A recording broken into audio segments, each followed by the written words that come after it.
There we go. How are we doing, Stephen?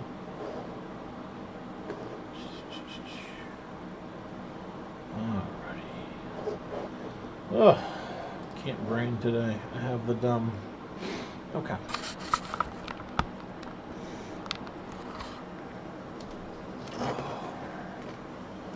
Woo! Back to work, back to work, back to work! Get it done, get it done. Da, da, da, da, da. Of course, that wasn't a hard one.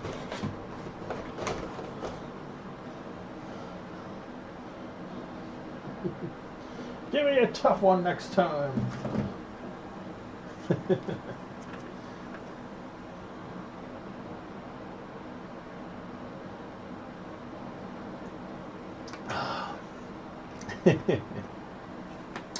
I'm fortunate enough to not have such a large channel that I have tons and tons of people, so most of the people who come by with any regularity are not tough to recall.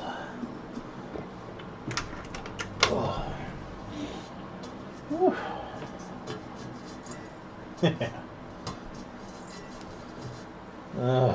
I don't know. Part of me hopes I never become big.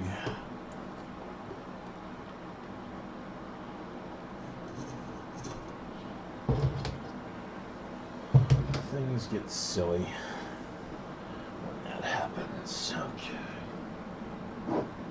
Oh. We gotta make up.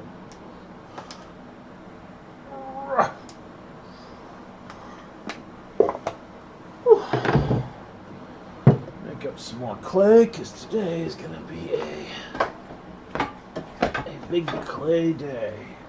And then we putting striations on that. Big one there. I don't think this channel is ever going to become a giant thing.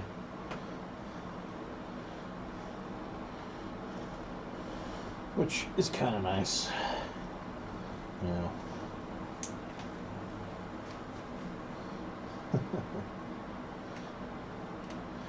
Because for this channel to hit that kind of big, it would have to feature on like the Ellen DeGeneres show or something.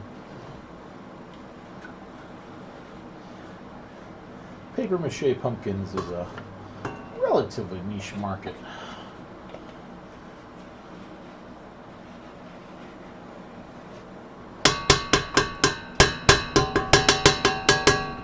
Hello, Awakening. How's it going?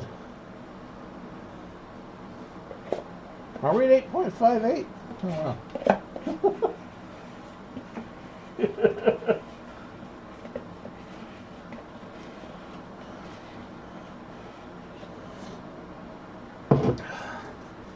I hadn't looked in forever.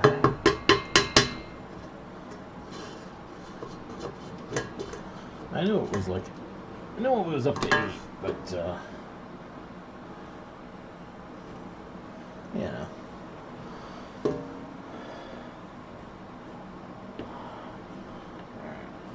Scrub that off on the beaters. There we go.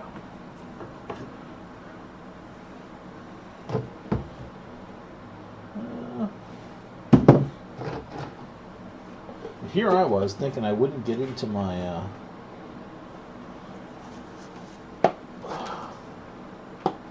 my next thing of drywall joint compound. I teach science. Science.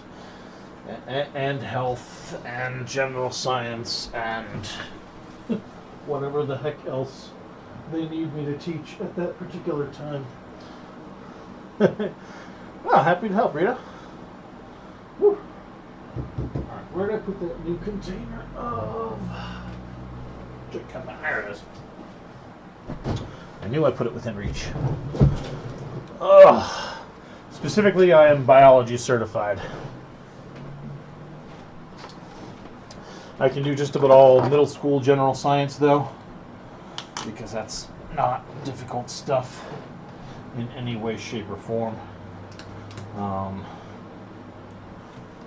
I'm not certified high school chemistry, but that's probably, if I was to get another certification, that would be the next one that would be easiest for me to get, as I have most of the collegiate hours,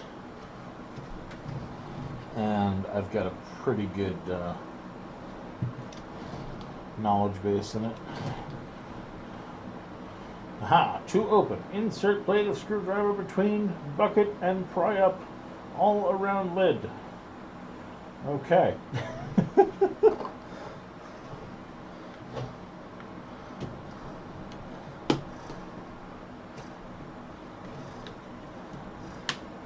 Ah, yes. Dear old high school. That's what I am teaching these days. I would love to get into integrated career in tech ed science.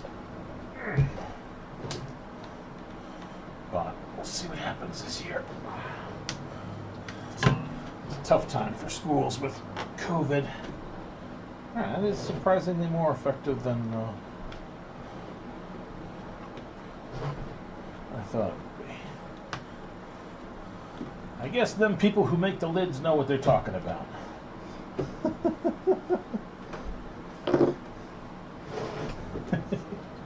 Yeah.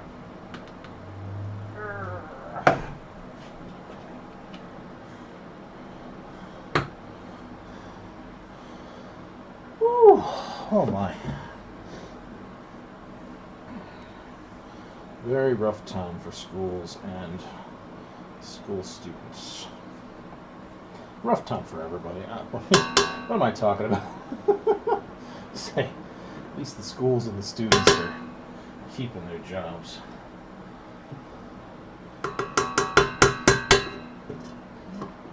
Rough time for everyone.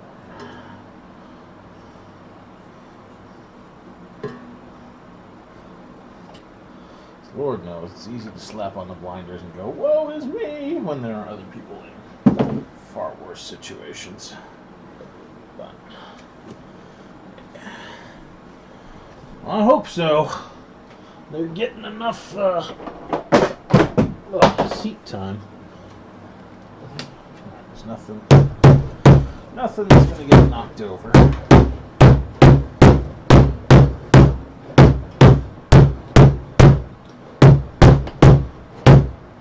Try to make sure that one lasts me a while.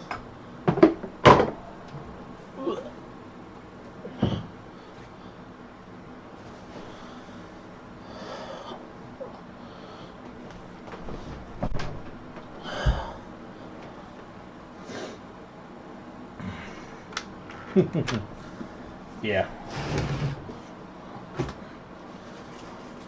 Also depends on what social distancing measures you're able to put into place at that time. I'm going to mute temporarily for the mixer, so be awares.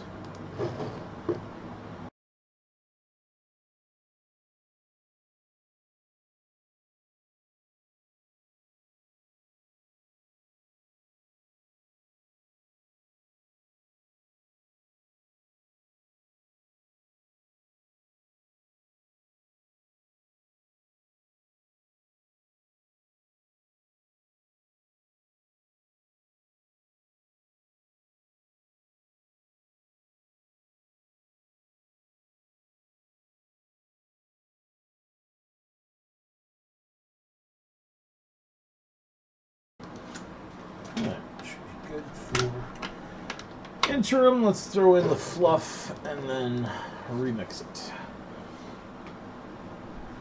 Oh.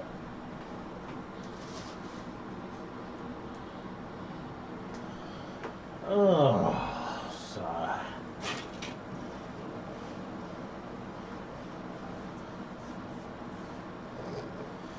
Yep, I understand that.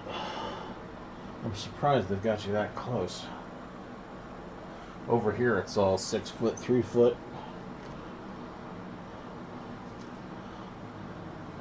Really watching it carefully.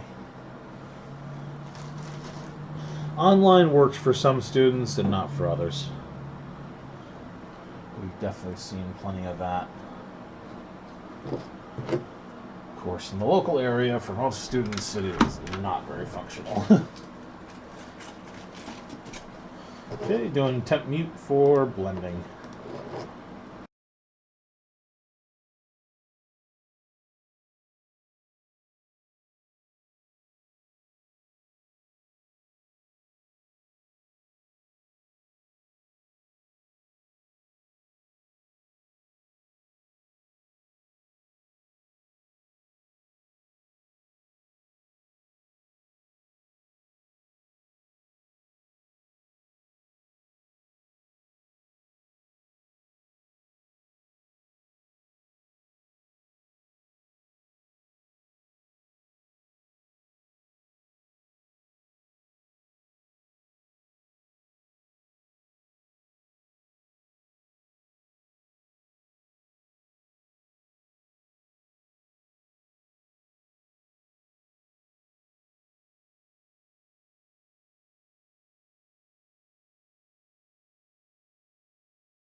That's close enough. There we go. Yeah, cobwebs. Temporary mute. And yeah, I got the eliminated the liquid starch. Yeah, and Stefan, my tables in my regular science room are about the same. Two people to a table. Well, maybe that really needs some more. Hold on a sec.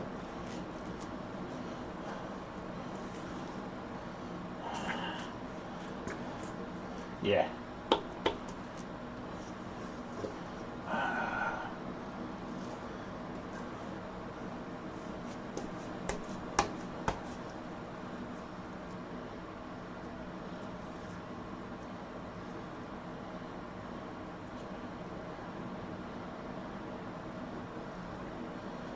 It feels a little wet still. I'll feel better if I add another handful. It's also sticking to me a little bit more than it should be. Won't take too much more to dry it out. It's really right on the cusp.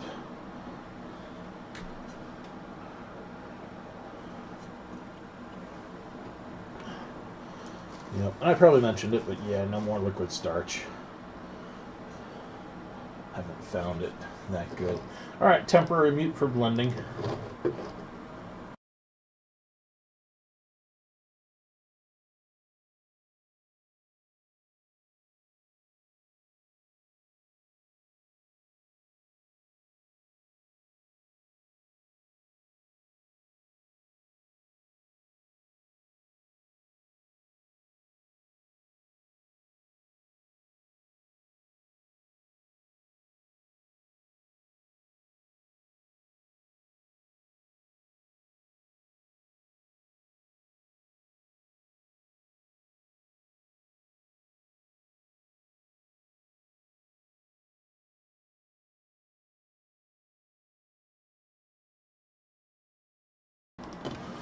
Super vibration machine.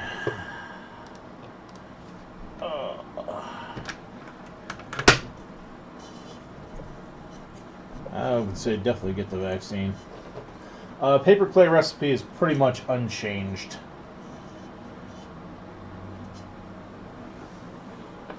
The only difference to it is the sauce that I put in has no liquid starch anymore. I love this mixer. Oh God.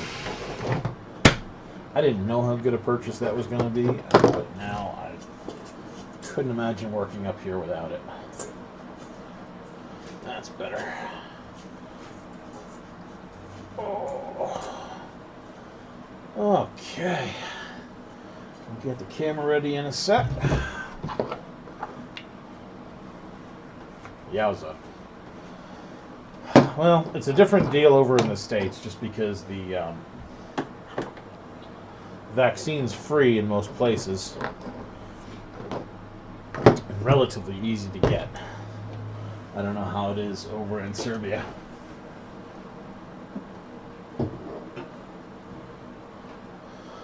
But I got mine the first second I could.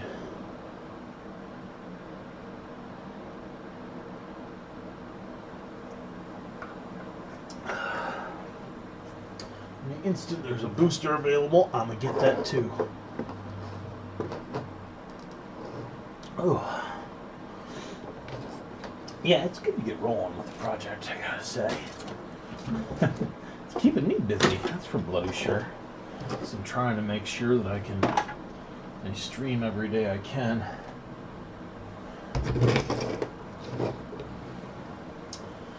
I think the Moderna one is having some better luck with the Delta variant presently, but I would go online and check that first. I would try to see whichever one is having better success with the Delta variant and get that one. Just hands down, straight up.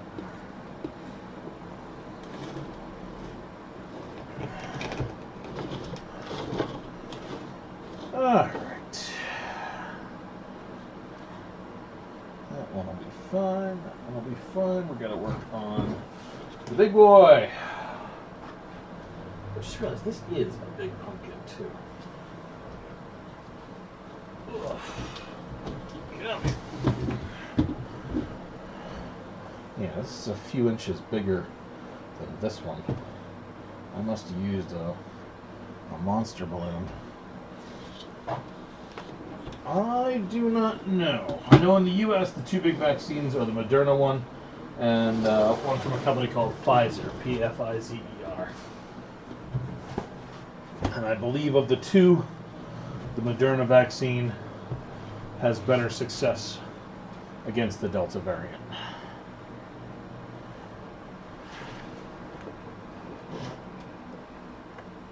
Alright.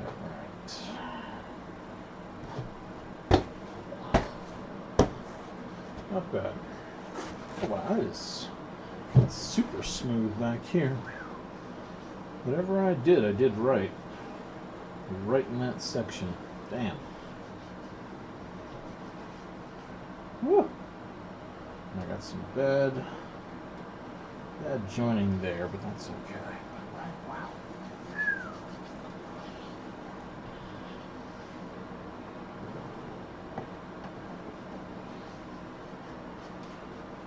Oh, okay.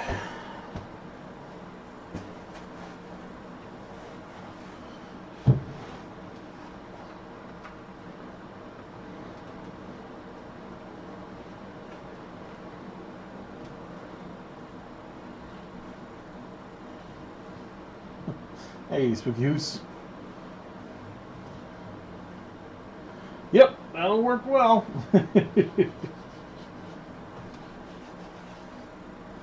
I'll be as entertaining in the background as I can be. Okay. Let's get the camera going.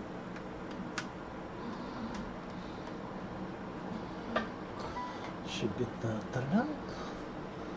I want to make sure this has gotten off adjustment because before I wasn't able to see my filming camera. So either you guys have gotten down and in, or my other one's gotten knocked over.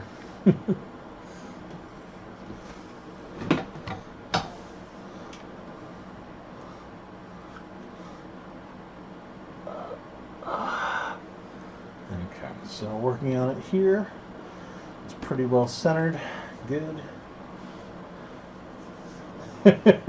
Yeah, I might not be so good for piano. And I can pop in there. Okay, working is centered. Good, good. Oof.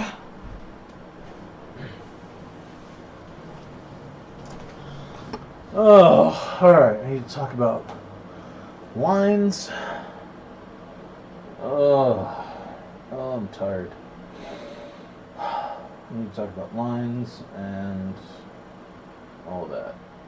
Yeah, okay.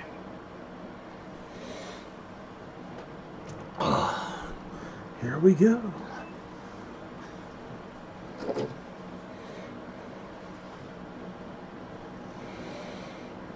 Oh, my hair is all in the thing. Let's get that. Whee!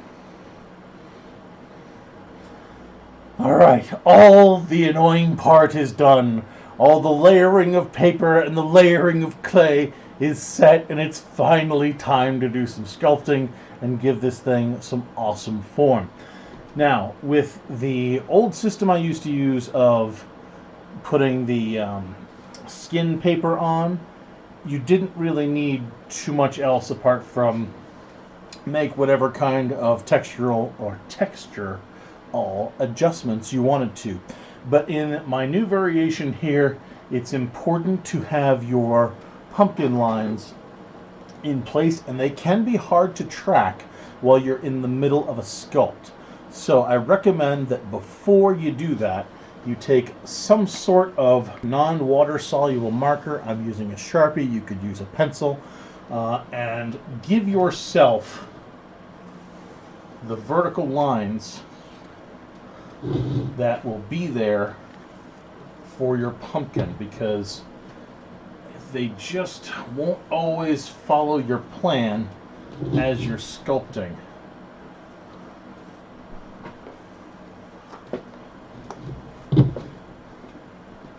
So I'm going to start by giving myself some cues that go straight from the top to the bottom. On this one, I already started going slightly to the side, when in fact it is a straight down from top to bottom. And even still, that's why I put these in here. It's hard to gauge by eye.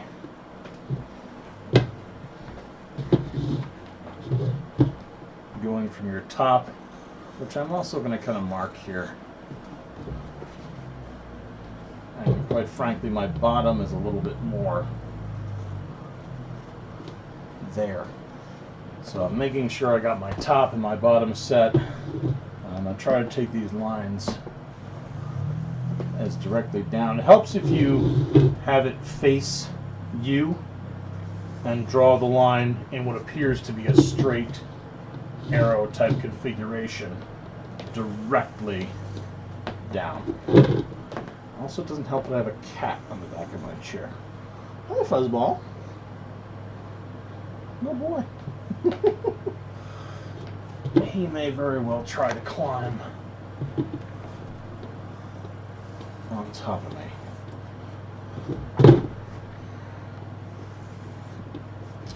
And when you see a pumpkin, and I highly recommend you just Google a picture of a pumpkin before this, they are largely set with vertical lines going down from top to bottom. I like to throw the odd half line in there as well, which I'll get to in a second. And on a real pumpkin, the vertical lines do tend to be rather narrow. The more I look at this one, the more I feel like I goobered it.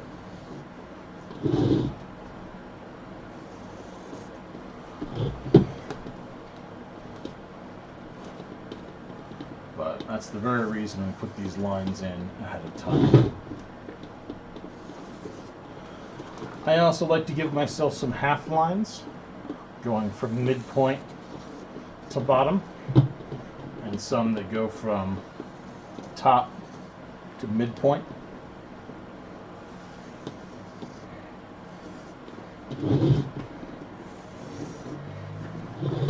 These will serve as guides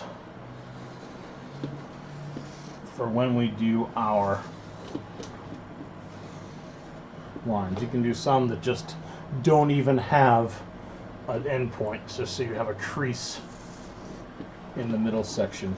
Should you want to, you can make this as realistic or fantastic as you like. It does not hugely matter. Though I do like to vary my lines. If I have one that goes down to the midpoint, I like to have my next one go from the top to the bottom, starting less than the polar set. It adds a nice bit of variety. And real pumpkins are absolutely fraught with these vertical striations.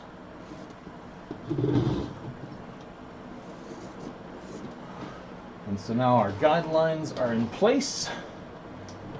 I'm just going to look and make sure I like all of them.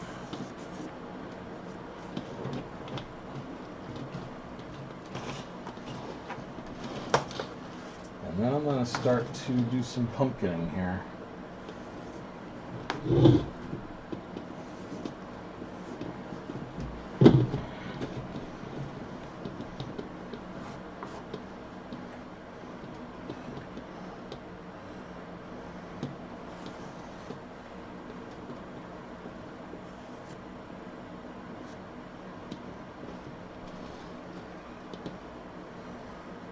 Okay.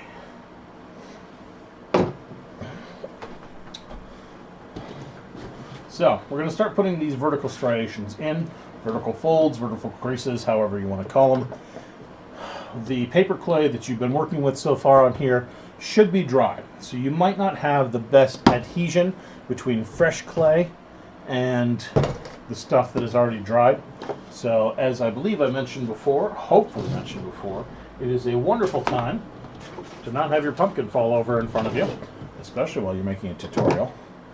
But it's a wonderful time to grab some of your paper mache sauce and paint a thin layer on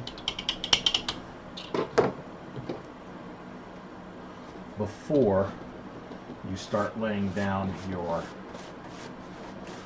first crease. You only need it in the spot where you're adding stuff to increase adhesion. And as I start here, I'm probably going to work with just the top today.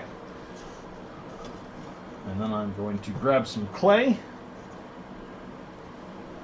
What we're going to do is do an old, frankly, it's a potter's trick. You just grab the clay in your hand, you make yourself a little worm. And then we tack it onto wherever we're making our crease. It's going to give us a guide for both the widening of the section and the contraction of the section down to the bottom. So I'm going to take it pretty far up, but not all the way to the stem. And I'm going to use it progressively thinner as it goes up there and progressively thicker as it comes down here. I may not go right all the way to the edges of my crease, but I'm going to add it in a widening net as it comes down.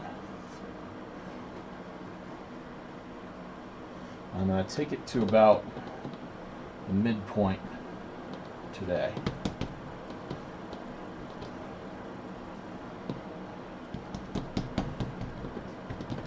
And if I want to get it wider, I just give it a whack and spread it out so it's filling up my crease line.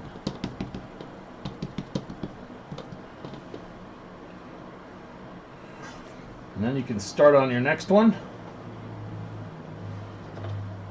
If your mache fluid dries up, just give it another hit. I've got a fan on me, so right now it may do that on me quite frequently. But I'm just going to, again, make myself a worm. Very carefully. Paper clay tends to be a lot more crumbly than regular clay is. I'm going to lay it onto my crease.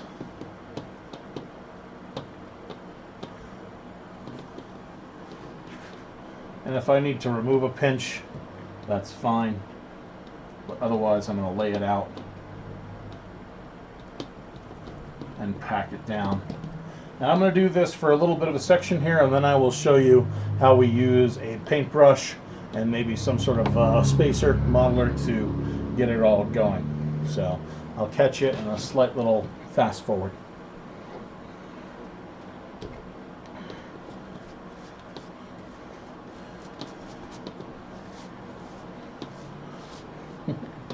Yay, we're going. Good to see you, wolves.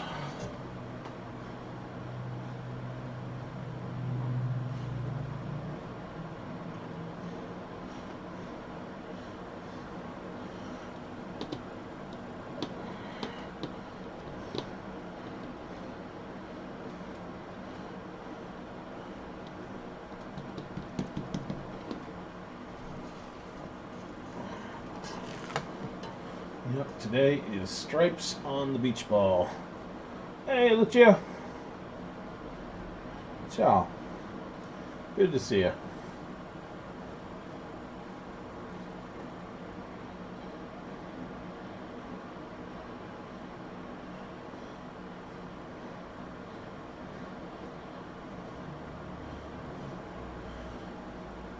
Yep, we are back at it.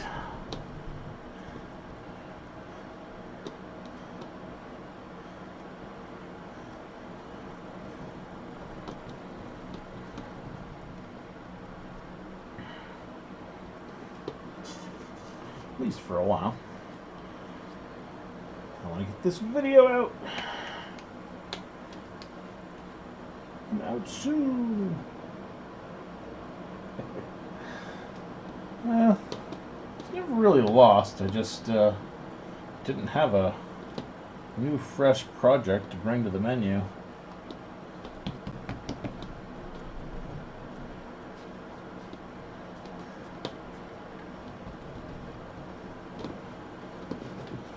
These guys are going to be heavy compared to the other ones. Significantly heavier. Old pumpkins were maybe around 5-6 pounds for what I would consider to be average size. These guys are going to be a lot heavier.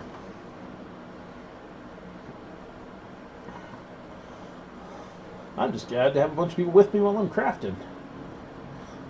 Makes it a lot less of a lonely sit around affair.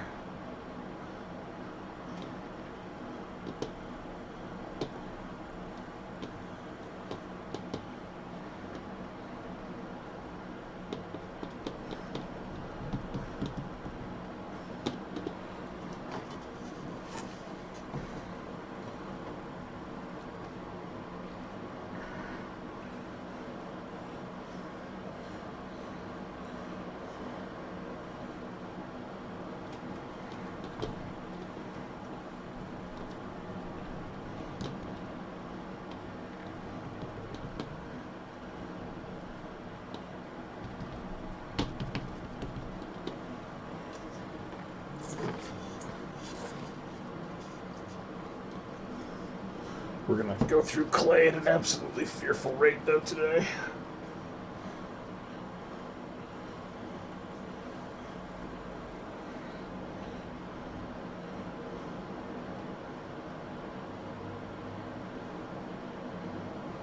That's fine. I've got a lot I can get on here. Ultimately, this thing's going to have roughly 3/4 of an inch of clay on it most of the way around it. So it's going to be a heavy pumpkin. But that's fine. It's nice when they feel kind of tank-like.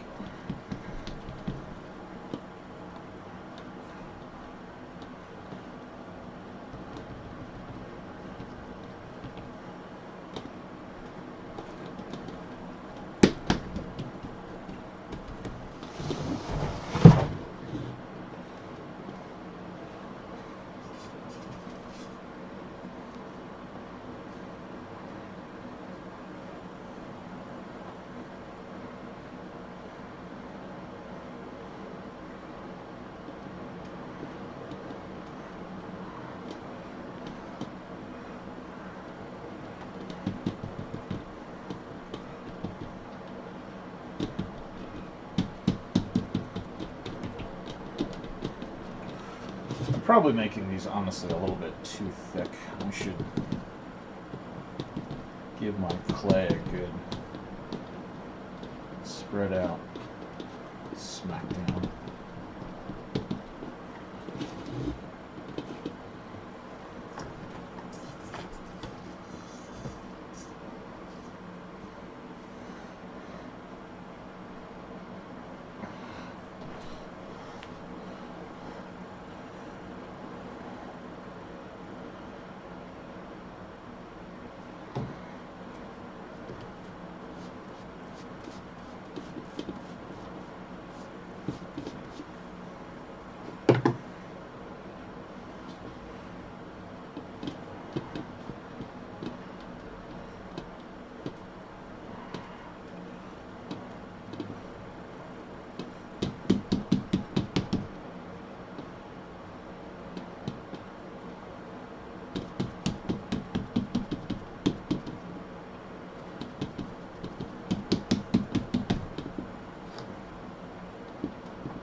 Awesome, Halloween Life. Glad your stuff is still holding up well. Hey, Ross. It's one of the great joys I have with this stuff is the fact that a lot of it has such great longevity. Say, it'll outlast a Spirit motorized prop, guaranteed. Those things always bust after a year or 3.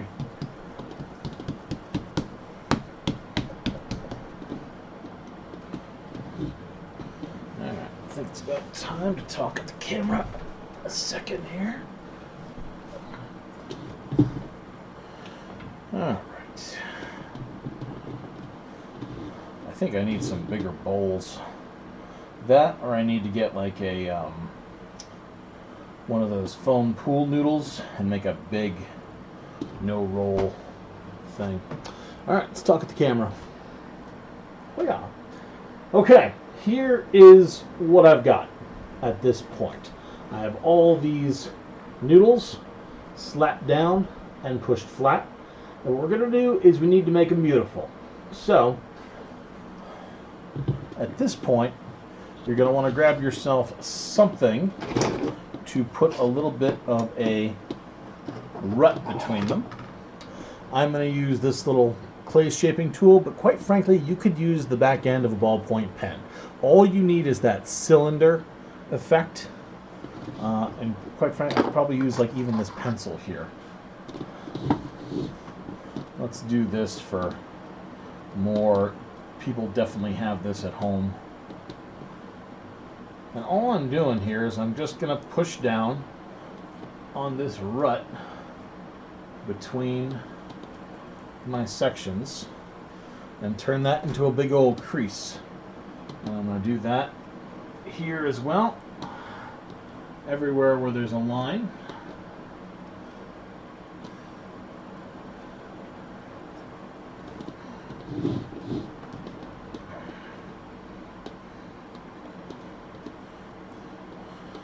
So like I said, if you got a pen, if you got a pencil, if you have something that's cylindrical, go to your silverware drawer. Maybe you got a fork handle, spoon handle, knife handle that has a nice rounded contour to it. And this particular split line only goes part of the way up, so I'm only going to take it to here. In fact, pencil is kind of nice for that, just because the tip will give you a nice smooth insertion point.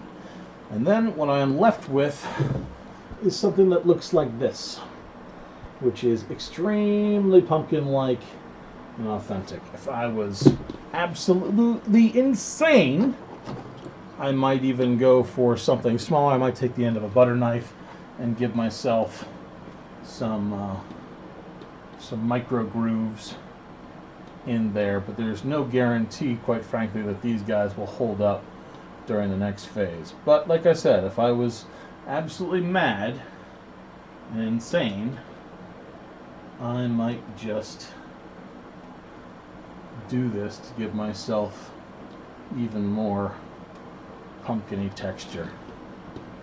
Apparently I am mad and insane because I haven't stopped, so I guess we're doing this. Here's hoping it holds up. But your next phase is going to be to grab your brush and your mache sauce, and we're going to paint all of this down. This is ridiculous. I don't know why I'm doing it. I have no idea how it's going to look. Oh my god. Well, here we go. Okay, so now it's time to make this pretty. Grab our brush, grab our sauce. We're going to dip it. Make sure we swirl it because some of the heavy stuff may have sunk to the bottom. And now we're going to paint everything down. And I should probably mention we're going to paint it all up and down vertically.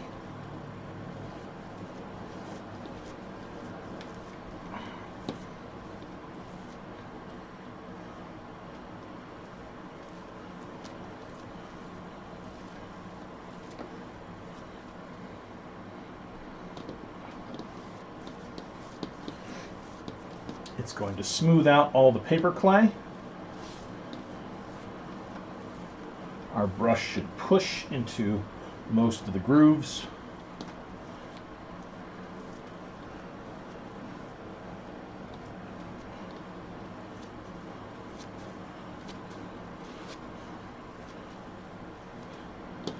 And what you're going to be left with is a very, very authentic looking pumpkin texture. Do not be afraid to take your paintbrush if you don't like how the grooves are forming and run it up and down through the grooves. Make sure it is pretty well juiced though, otherwise you'll tear up sections of the clay.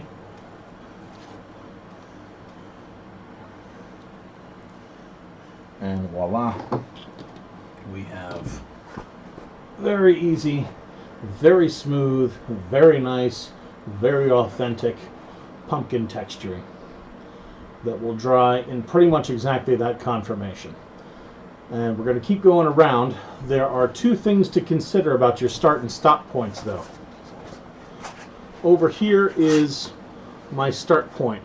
Next time I start this, I'm going to have to put a line in here, and if this edge is ragged and it hardens this way, then I may be out of luck and have a twitchy point for my next start. So I'm just going to push this a little bit. I'm going to make sure it doesn't interfere with my eye by pulling out that section and smoothing it down. And I'm going to make sure that this line here is just pretty straight, and then I'm going to run my brush along this edge. So I know that the next time I start here, the two sections should pretty seamlessly mesh with each other.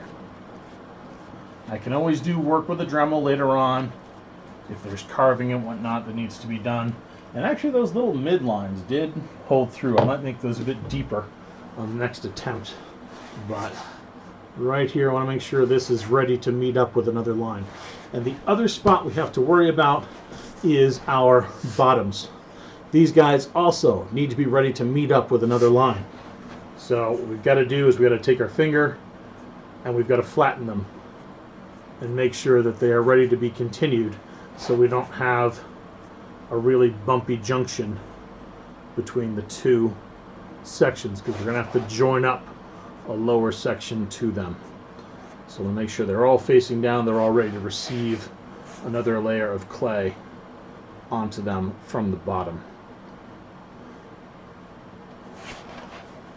And the other thing I'm going to do with those bottoms, I'm just going to hit them with some sauce as well to make sure they are smoothed down and really ready to seamlessly blend into whatever layering we have coming up from below.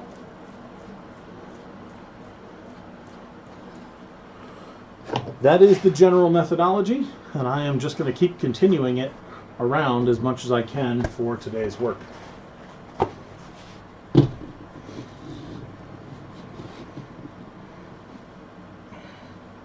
Woohoo! Alright, that's all the talking at the camera I have to do for now, so what we got? Hello, Choo Choo, good to see you. You can create and design free business cards, but will they print them for free?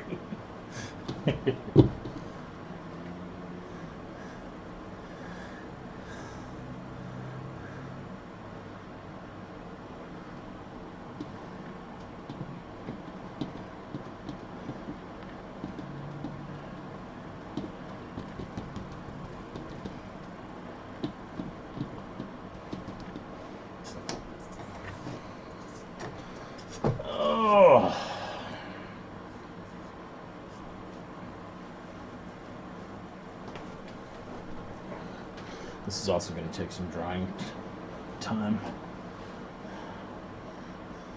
Ah, okay, you can print them at home. Gotcha. Yeah, that's not hard. Just grab some cardstock and print and cut, print and cut.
I should have done this for Crazy Pumpkin and for the Skull Pumpkin, but you know what? They're fine. It's fine. It's fine.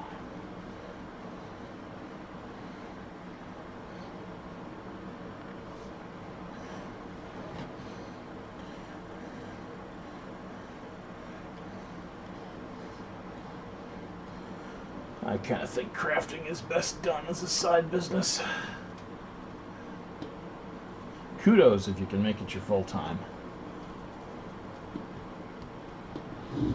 But it can be rough to pull off.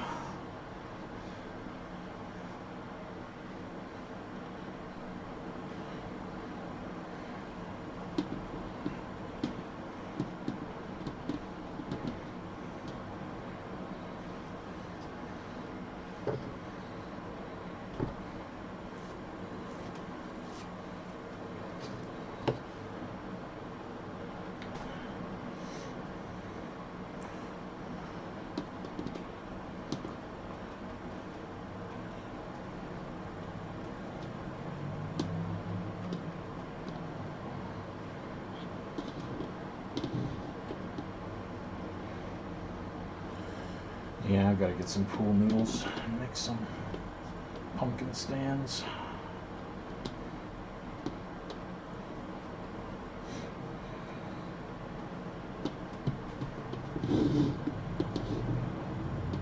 It's very wobbly. Don't like it. Hey, TNT. Bienvenido. Welcome to the channel.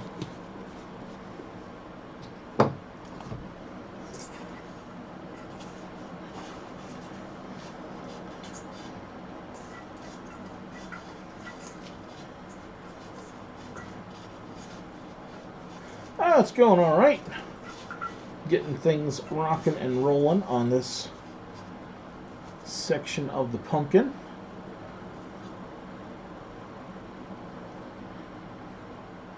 Trying very much to getting as much done today as I can. Doing bunches of talking at the camera. I actually wonder how much time I have left on that card. When I do gaming tonight, I should probably take this thing downstairs and offload all the footage I currently have on it.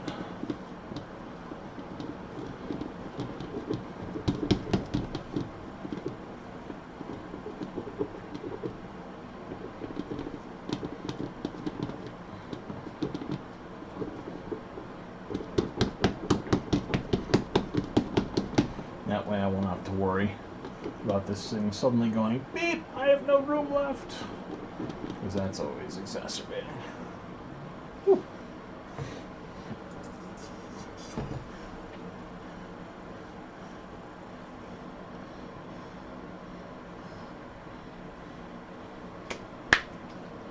I've never been to a Hobby Lobby.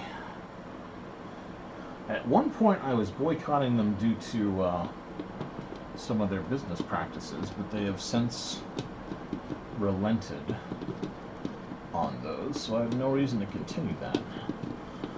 Probably ought to pop in there someday. See what kind of nifty bits are available.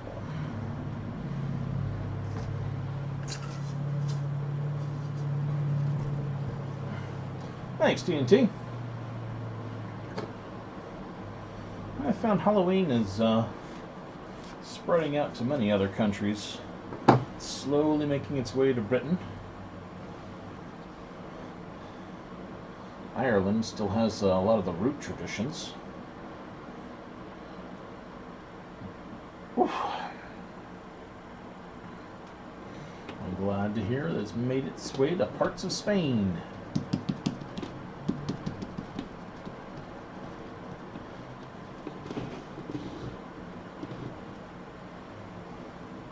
That is excellent. Excellent, I say.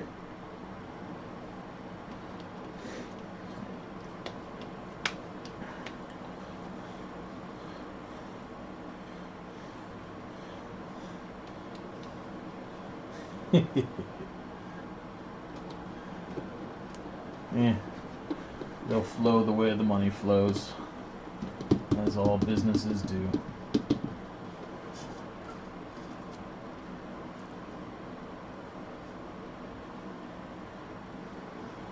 How are we doing for clay? I got enough to do at least one more stripe.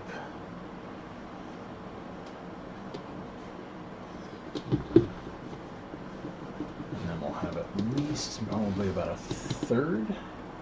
Yeah, a third of this thing going. And Scotland. I wondered if you were Scottish, Spooky Hoose. Based entirely on the spelling of that pronunciation. Yeah, TNT, this is going to be a very heavy sausage indeed, as far as pumpkins go. These this type of pumpkin with the clayed folds and the outer covering is significantly heavier than the ones I have done previously.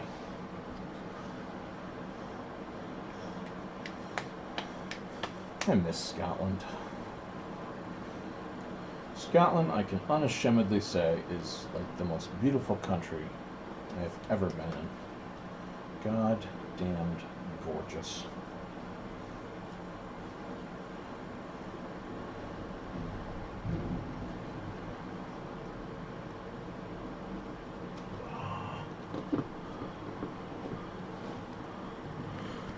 Somebody ever told me, oh, you got $1 million, where do you want to live? Like, Scotland, hands down. You can live anywhere you want in Scotland.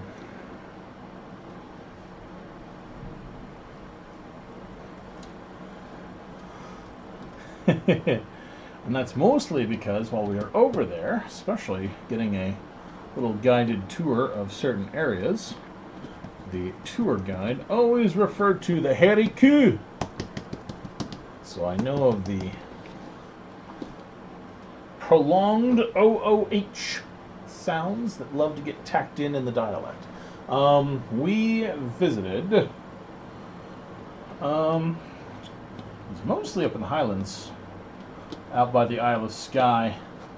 My mother and I took a trip that way several summers ago.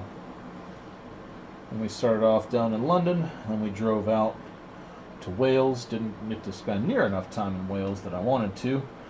And then we drove up Scotland, up past Loch Lomond to Skye.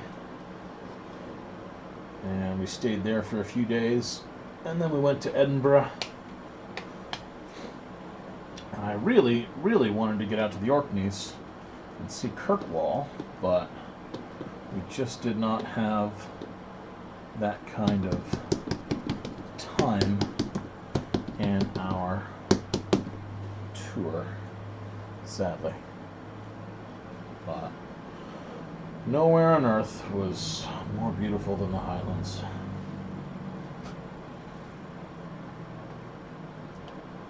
I love Hadrian's Wall. The chestnut, huh, TNT? That's an interesting thing to celebrate. Is it linked with any particular traditions in Spain?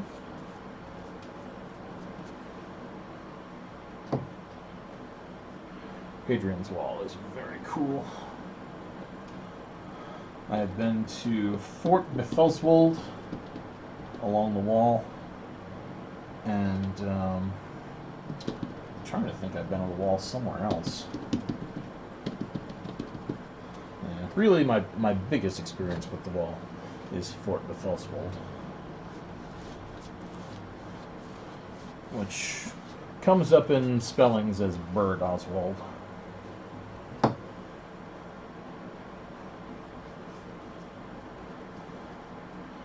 think this is going to be all I have clay to do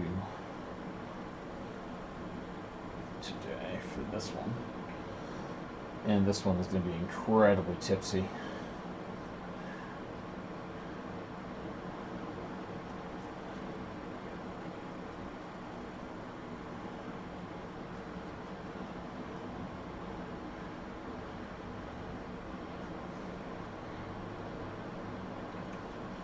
It really is something special when you can walk near a structure that you know was built in the time of the Romans. And you know that people who called themselves Roman citizens were the ones who built it. It's kind of amazing situation, or sensation, I should say. You can also get that in London when you go and see the old Wall of London. And if you go to Colchester, and you see the Temple of Claudius underneath the current Colchester Castle. It's just amazing.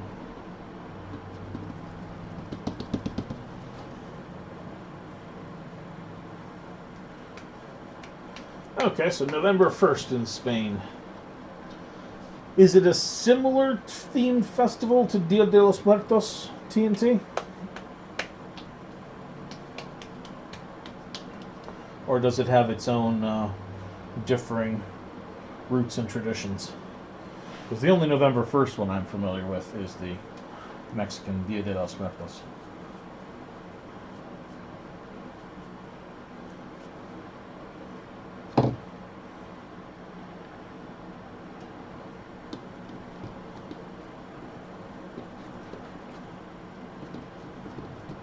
But I did not know if Dia de los Muertos also existed heavily in Spain.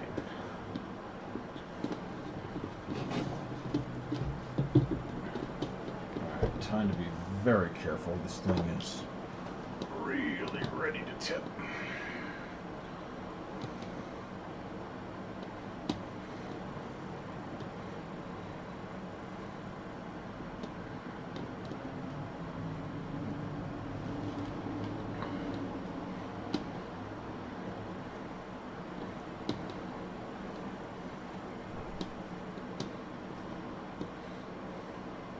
Okay, so you guys are still have the very traditional All Saints Day.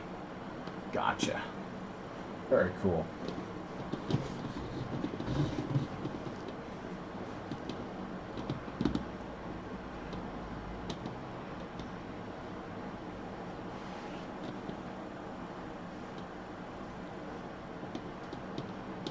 I imagine many of the traditions are similar, though.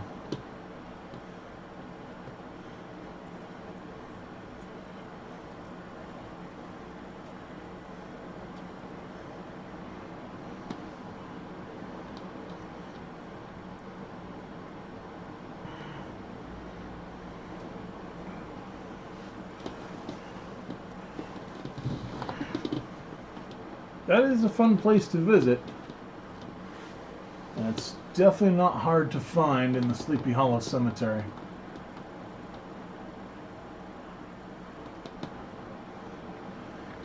If I remember right, it's the one up on the old Dutch church. I've been there because I had to go visit Sleepy Hollow last time I was in that area. Problem is, Sleepy Hollow by itself is really just North Tarrytown, and they renamed it to give themselves the tourism publicity, which I don't blame them at all.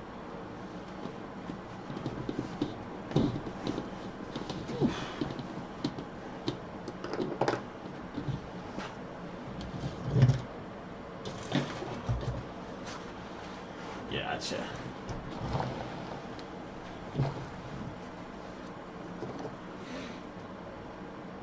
Yeah, the Highlands are definitely beyond beautiful, in my opinion. Alright, so let's make this a deep cut.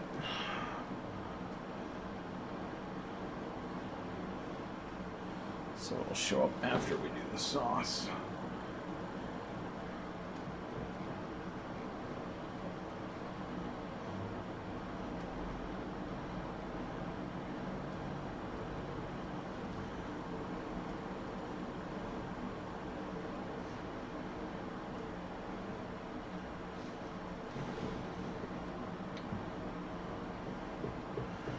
I guess I found another thing I will never not do anymore. Pumpkin.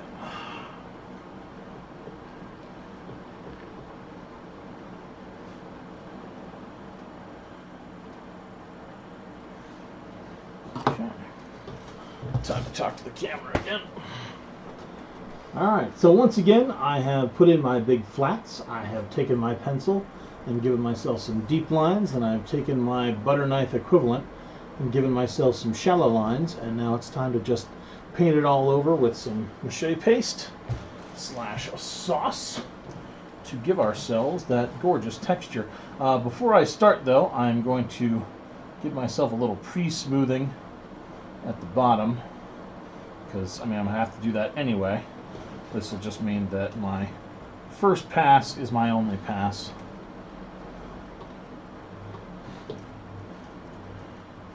I will make sure that this edge is already bucked up, because I am actually out of paper clay for this batch, and I've covered roughly a third of the pumpkin facing. I'd like to give this some time to dry. This is making it very, very top heavy and prone to wobbling. So I'm going to stop here for this drying session, and I want to make sure this is ready to be at a done point before I move on. So let's give it some smoothing and saucing, being very careful not to ruin what we've already done.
Give me just a second, TNT. I'm doing some filming, and I don't know if I'm going to have to talk at the camera again. I'll get to your question as soon as I get done with this section here.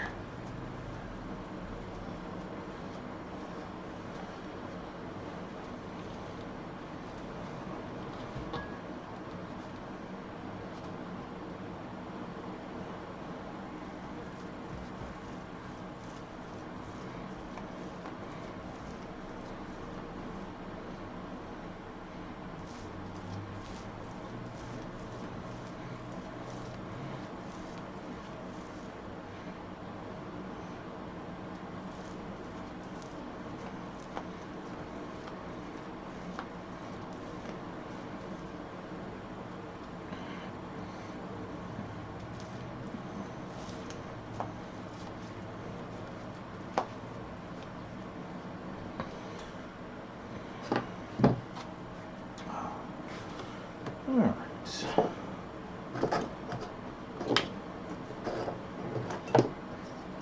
I'm going to do one quick more experiment, because as I was going over this, I saw those lines I put in with the butter knife equivalent quickly disappear, and I'm wondering if I can cause them to be re-accented just by, after going over with a smoothing step, hitting them with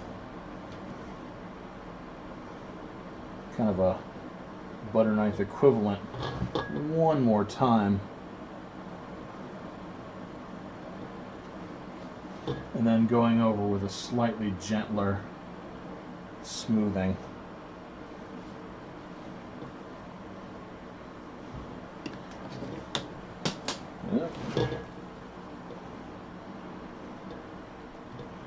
Because they look good, and I'd like them to be a little bit more prominent.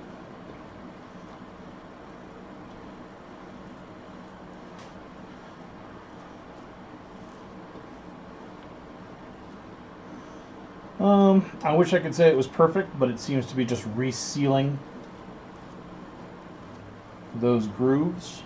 Perhaps they are a little bit deeper, and maybe if I went over them with a more targeted push, but I don't want to mess up the texture at all, so I'm just going to be happy with what I have. We may develop this concept more effectively in the future, but in the end, oof, it's very heavy, but we have got ourselves one hell of an amazing pumpkin texture right on the surface here, and it should dry very, very smooth. And then we'll just do the other thirds of the pumpkin, top and bottom, and the face will be a little bit easier because we'll be patching on less stuff. So I will catch you after this dries, and we'll continue to work on the beach ball pumpkin.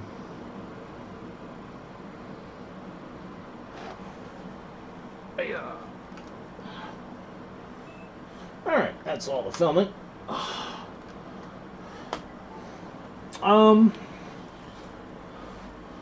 The time it takes to make one of these varies. This is actually a large pumpkin, so this one is going to take more time to do everything with than some others. I've been working on this one now for, I would guess, maybe 4 or 5 hours, if you take away all the drying time, because drying time is just an unwitting consequence of the process. Just gonna paint this edge down a little better. Drying time just happens because it has to.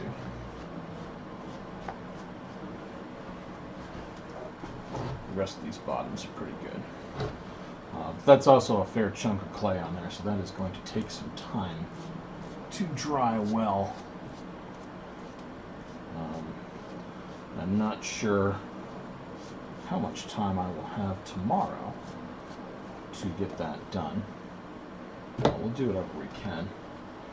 And I'm going to work on the crazy pumpkin and the skull pumpkin in a minute or 3. So, yeah, this is a large, time-consuming one compared to most.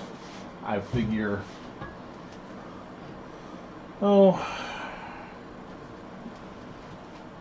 I mean, it'll take me another day to throw on another bit there, maybe one more day to do the rest of the top.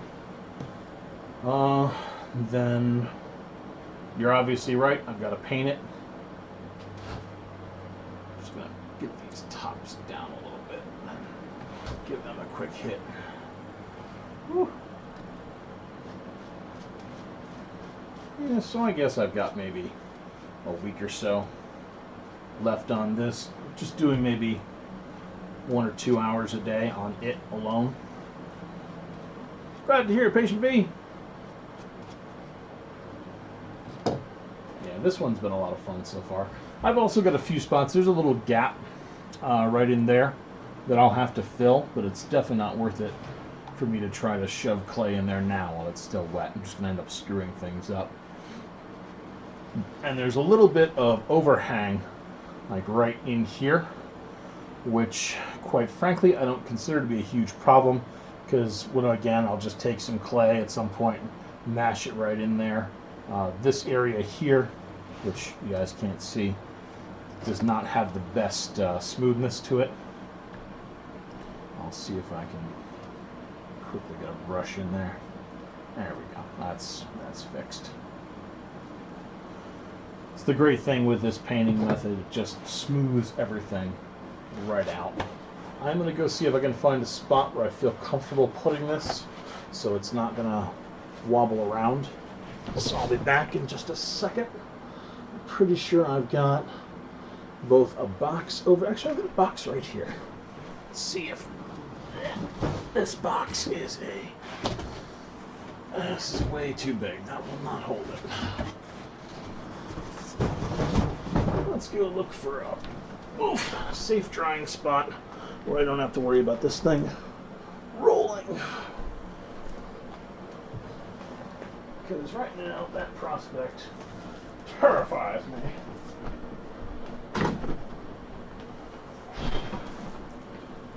Oh. Hey, there's a 5-gallon bucket. 5-gallon bucket. Oh yeah. All right. Pull that out of the 5-gallon bucket. All right. Now that is a drying location. Beautiful.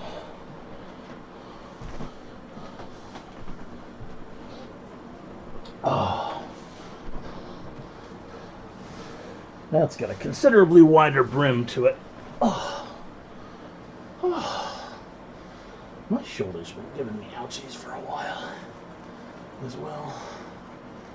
Oh. All right. All right, I made a lot of sauce today because I knew I'd be making a lot of clay. But wow, that big one really ate up clay. Whew. All right.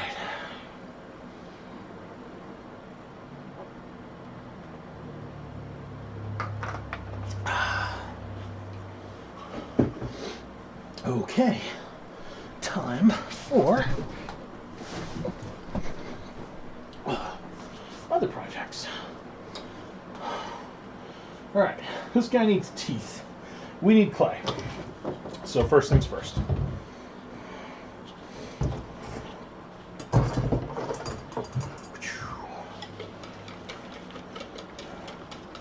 Grab the heavy bits that are sunk. Rehomogenize our clay, or our sauce. Oh. I don't know why I'm so low energy today. It's weird. Echo, what moon phase is it? Last Sunday, August 29th at 3:13 p.m. through on August 30th, 2021 at 3:13 p.m. is the last quarter moon. Last quarter. All right. That, I don't want to say that explains it because it's purely mumbo jumbo, but I want to say that explains it.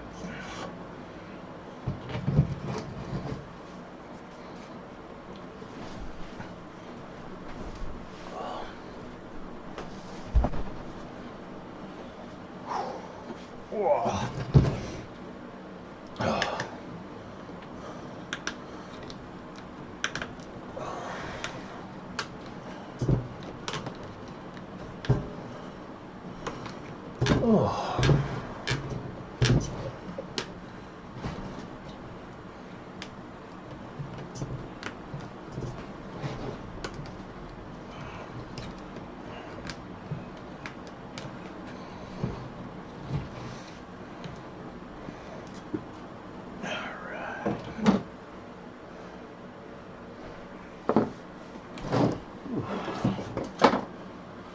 I think if I had a pumpkin that was more that size, we'd be going quite a bit faster.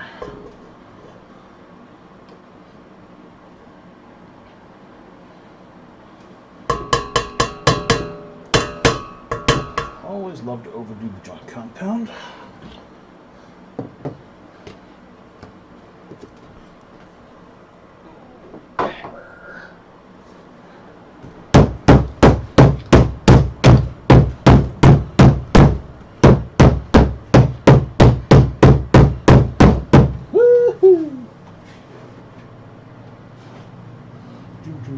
Do. Oh.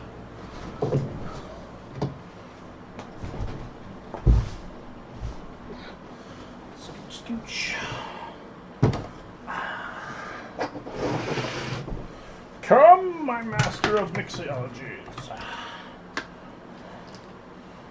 That's really getting me.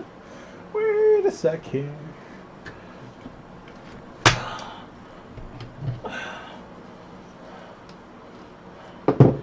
Come here. Let's get some of the gross off.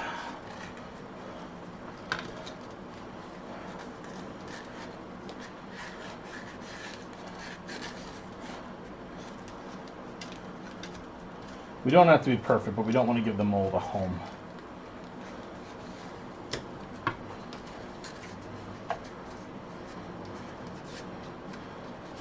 I should say we're going to give mold a home, but we don't have to invite it in.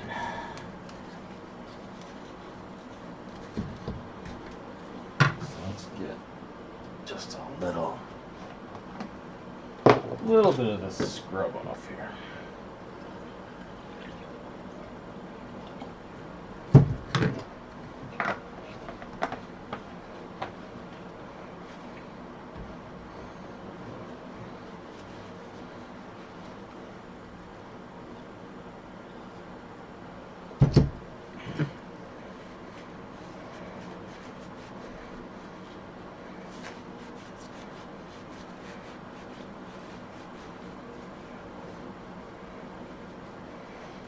A second to soften, and a lot of it will come right up. Okay. This chunky bits. Pail.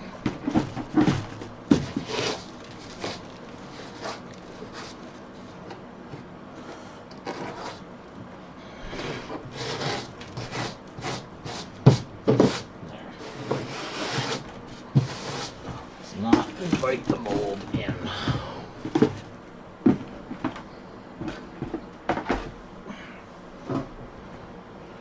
There is a house for you, but I don't want you coming in the door. I also don't want you jamming up my tools over time.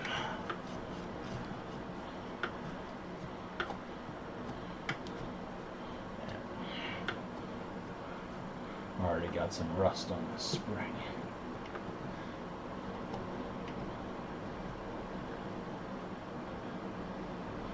Not what I want.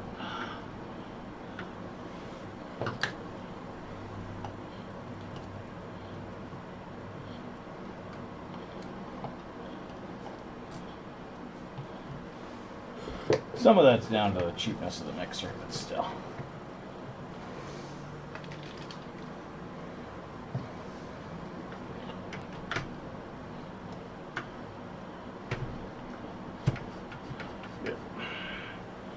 There. We'll get a little more clay going, and then we will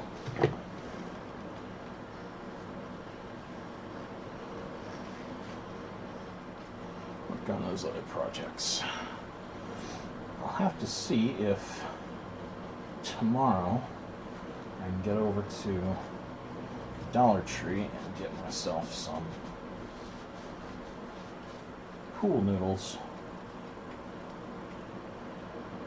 for pumpkin holders. These bowls are nice, but I don't think they have sufficient circumference to really hold the project in place. Okay. Much better.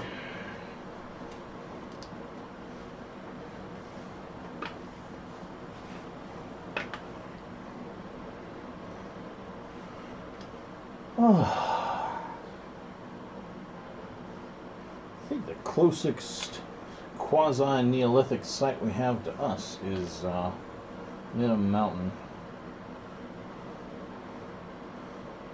I think that one's that one's more just inexplicable than it is Neolithic.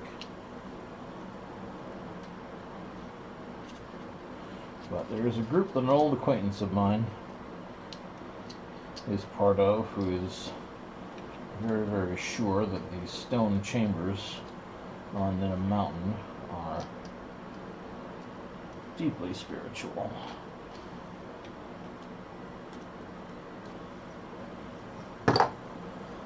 Ah, there we go. There! Like new! Okay, maybe not, but like okay. It's like it's brand new out of the box. Covered with crud.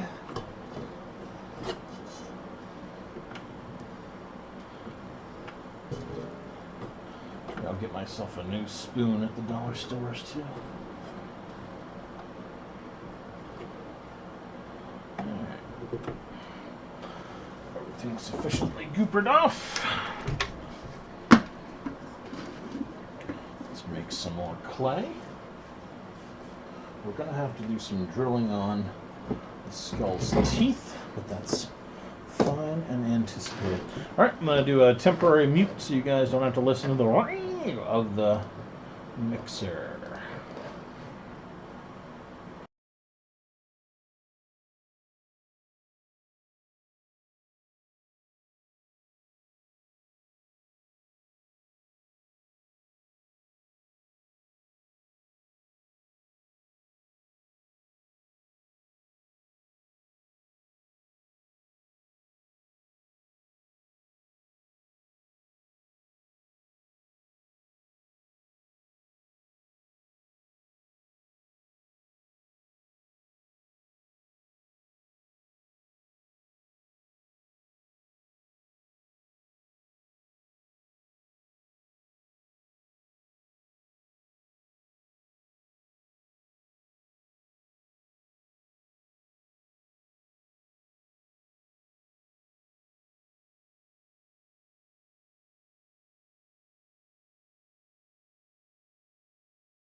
God damn, I love this thing. Okay.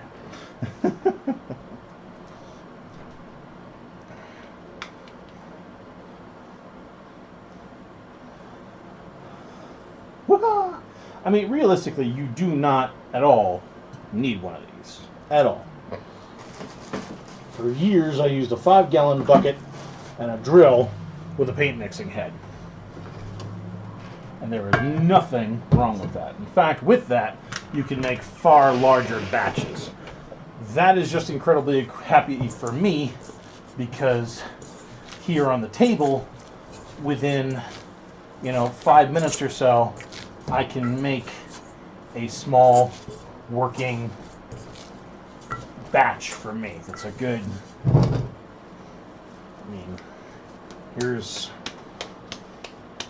that was a little less sauce than I usually use, and I've got a wad like that to play with.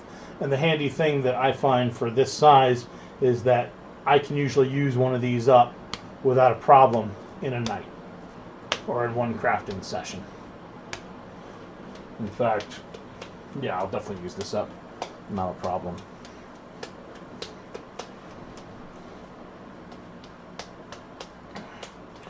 Yeah, it does a great job on the clay. The expensive ones are the KitchenAid. This one is a Cooklee, C-O-O-K-L-E-E. I have no idea the size. It's probably a 6.5 quart thing.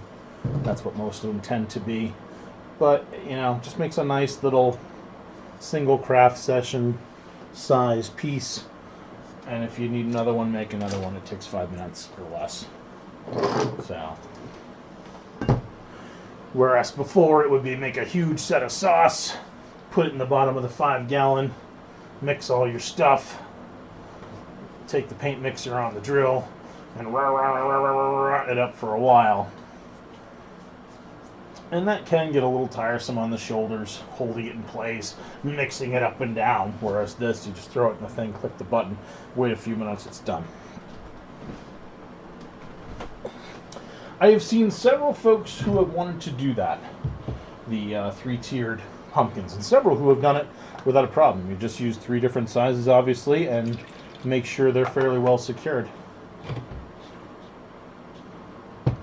I think we can get away with watering that a bit. Oh. Alright, so first thing,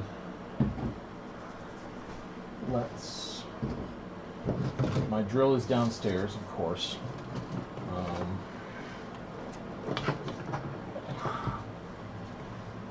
I don't know if the zip cut bit will cut.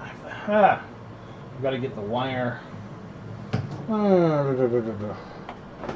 Things. I don't have to use the big wire. I can use the small wire. Just teeth. Where are the wire cutters? They're up there somewhere.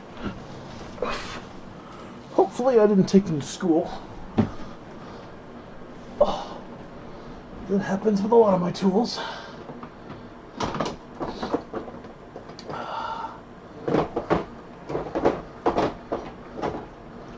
Wire strippers.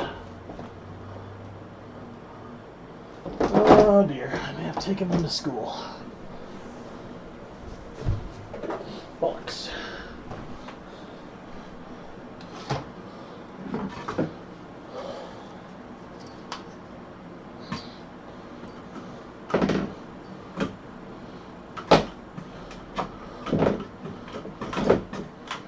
Come on.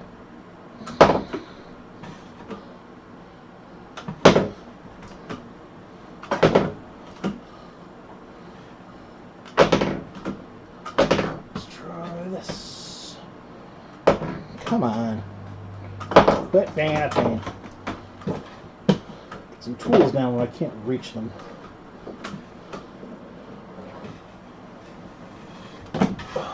Finally.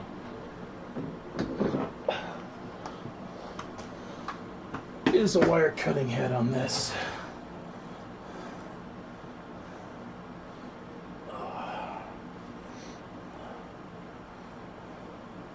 Will it do this? Yes, it will. Okay, good.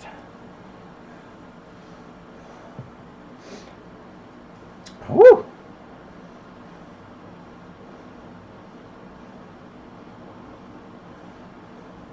Oh, yeah.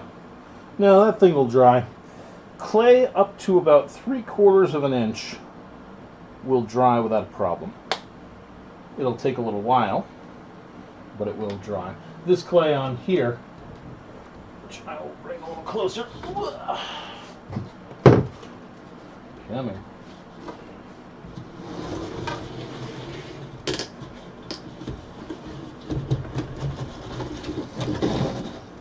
This clay is about a similar thickness, about 3/4 of an inch, and it is solid.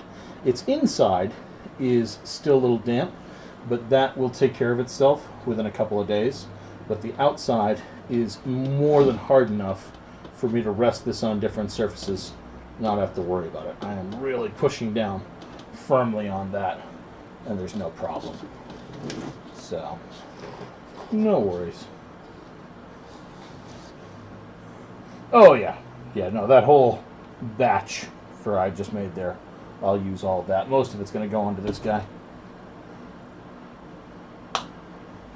Not a problem. All right, how many teeth do we have to make? 1, 2, 3, 4, 5, 6, 7, 8, 9, 10, 11 teeth. All right, 3,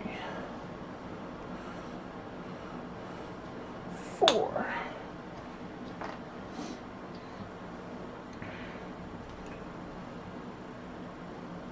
5,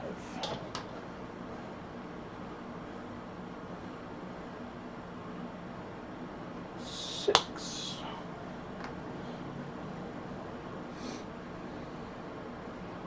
7, 8,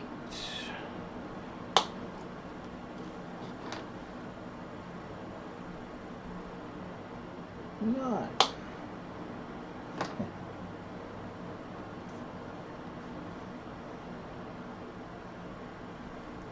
10,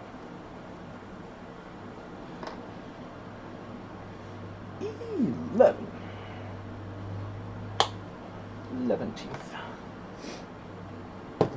Yeah. Nah, I wasn't too worried about. That's why I like these single serving batches that the mixer puts out for me relatively swiftly.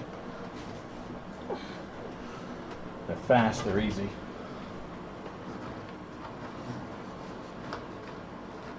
Okay, let's get a drill bit that corresponds.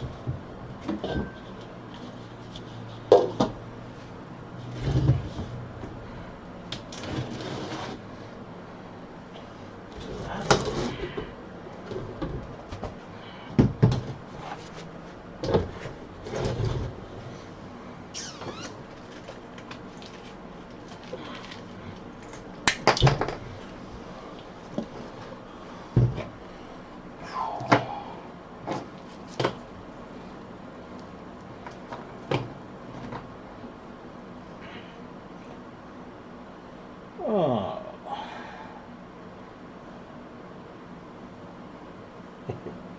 Yeah, I did do that that skull-faced bottle a while ago.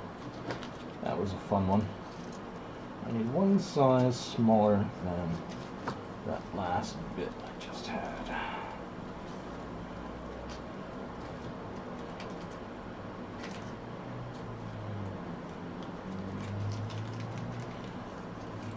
Oh, this is Wish.com drill bits, ladies and gentlemen. Too big. Alright, so it's gonna have to be this. If it's right, it's good. If it's not right, then we have to wiggle the hole a little bit.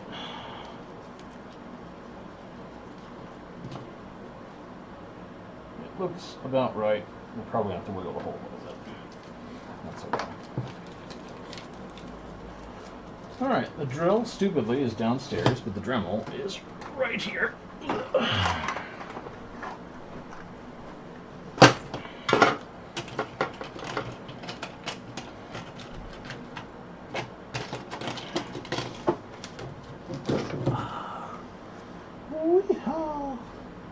Yeah, it was a fun project. Like I said yesterday, actually, I would really love to get back to some Witchwood projects. I do rather dearly love them.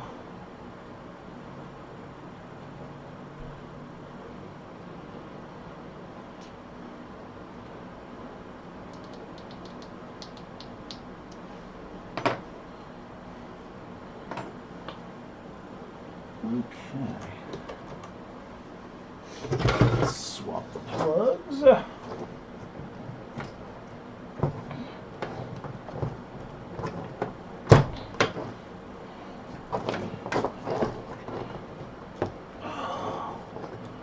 And let's do some dental work. Yes, Witchwood is the stuff that I did on the bottle that gives the effect. Oh my god, that is not locked in.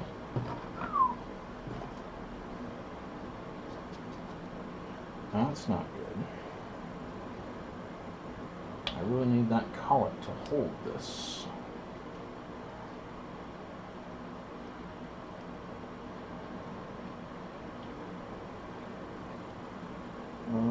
That is probably as tight as it'll go. It's really not good. Alright.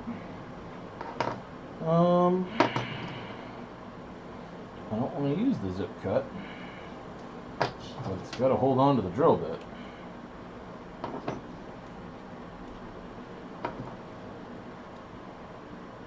It's too big, you're going to have to use the zip cut, which also seems to be suddenly too big.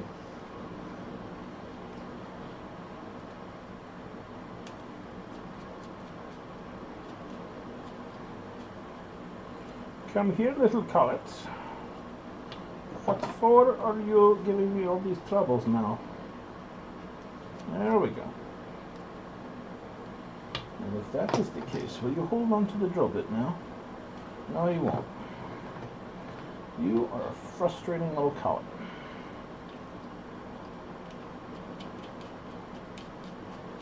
Oh well. Now, which wood is raw cotton or cotton fluff taken from either a cotton ball or a patch of raw cotton dipped in paper mache paste and then laid onto a surface, and it resembles twisted wood, so I call it witch wood. Okay, this is going to be moderately challenging from several angles. Alright, I am going to mute so you guys don't have to listen to Dremel. Shouldn't take too long. Here we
Alright, that was awful.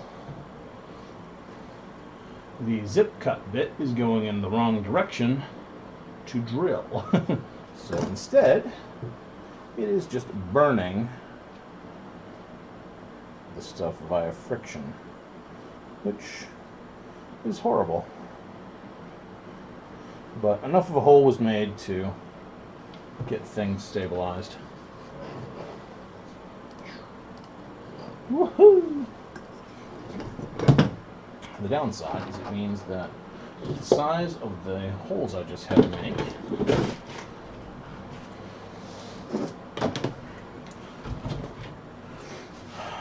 it's going to be too big for those wire bits. I need to use the restroom. I will be back in just a second.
Alright.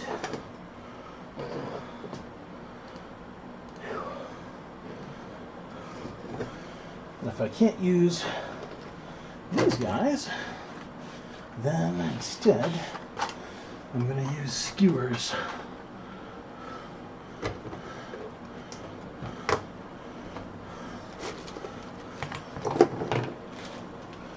Because I have a feeling they're going to match the size. Yep, just about perfectly, and they're cheap.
problem. Good.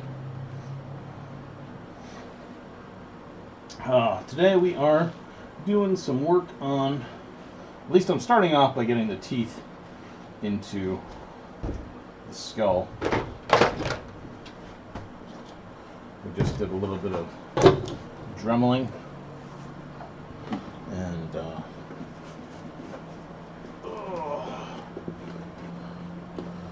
I've got wood glue right here.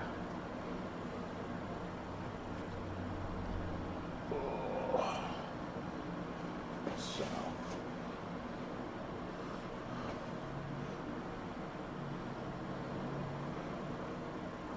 just gonna put a big old gloop of wood glue onto the skewer.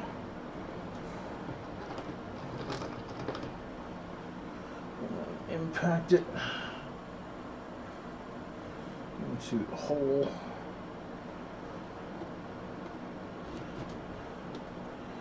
If it gerbil gloops out, then great.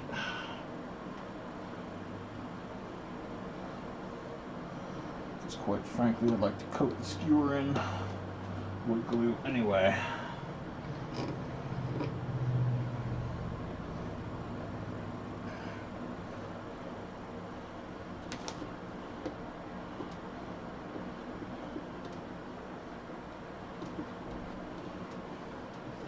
I think we'll have a missing tooth there.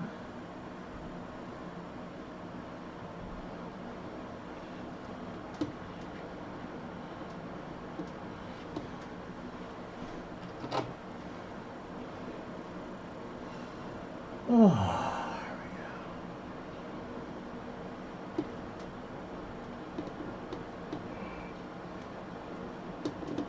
we go. Oof.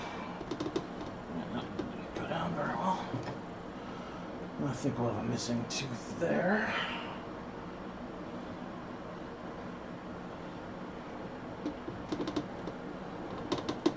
Ooh.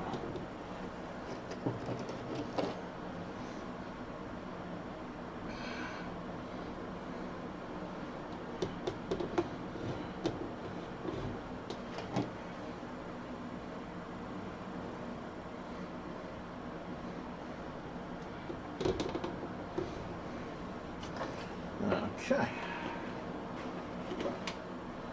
Ta-da!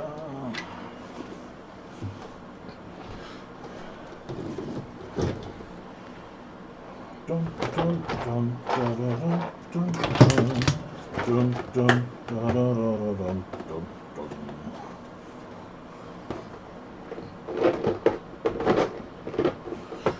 15 men on a dead man's chest. Yo ho ho, and a bottle of rum. Drinking the devil had done for the rest. Yo ho ho, and a bottle of rum.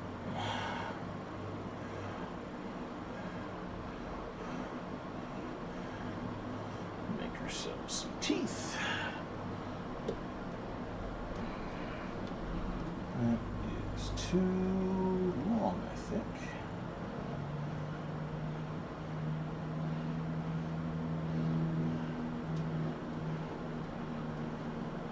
Or do I want giant teeth? Where's the model?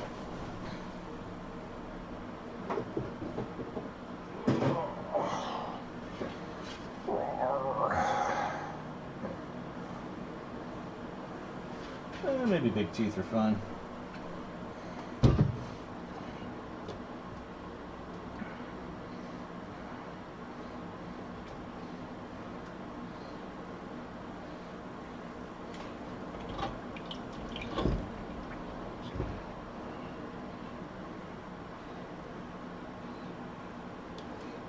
That wood skewer really wants to come out.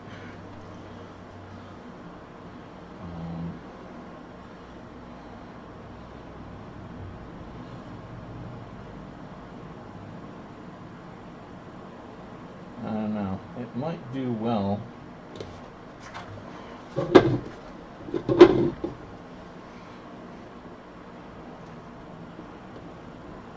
to do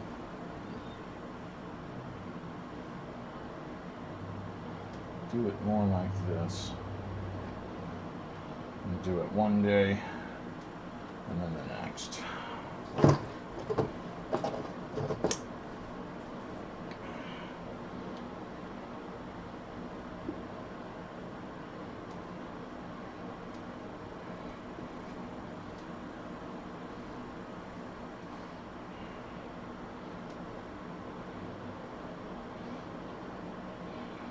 And then tomorrow we'll see if we can yank his teeth off. And then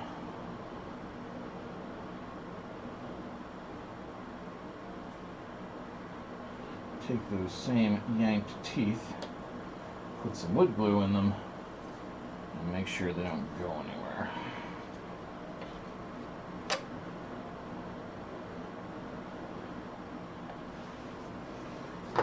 Whew.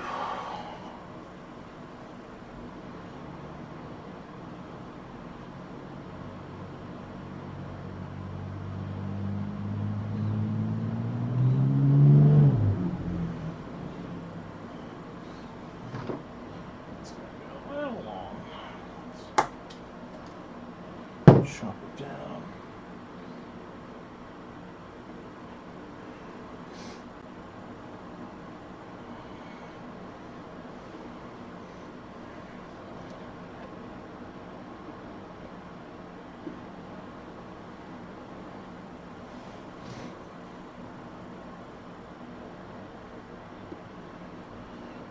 Want some nice separation of the teeth.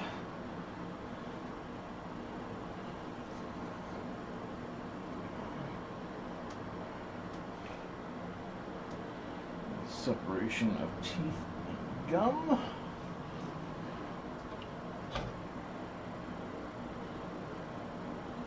Give it a little front face smoothing.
Gum.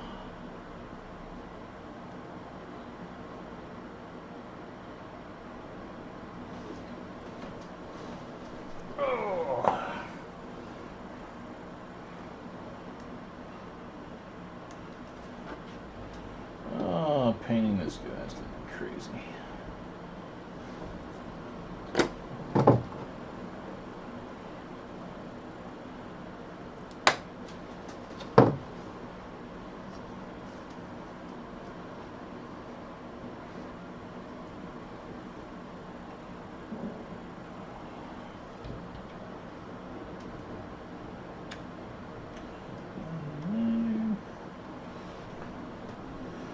Two more teeth.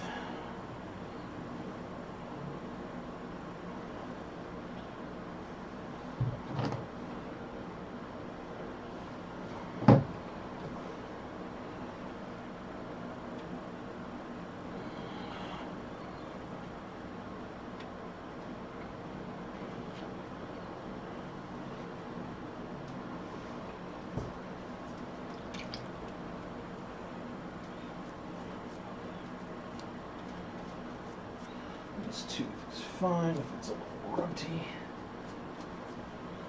Just needs to continue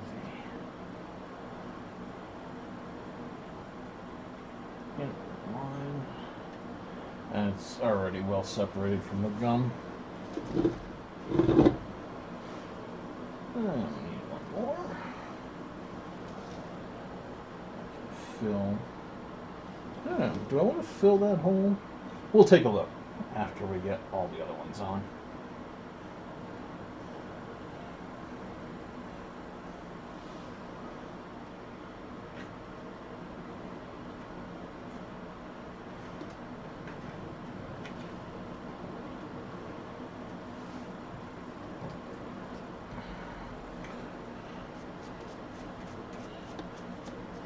It's coming together,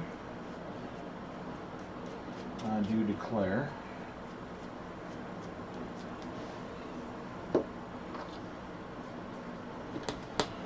Let's get that gum line separation.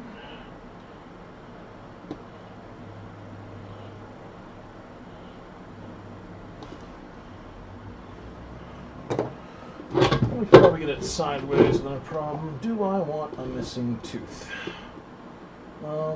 No, I don't. I have a missing tooth on the bottom, but looking at it there now, I want all the teeth on the top. Hey Bruce, how we doing?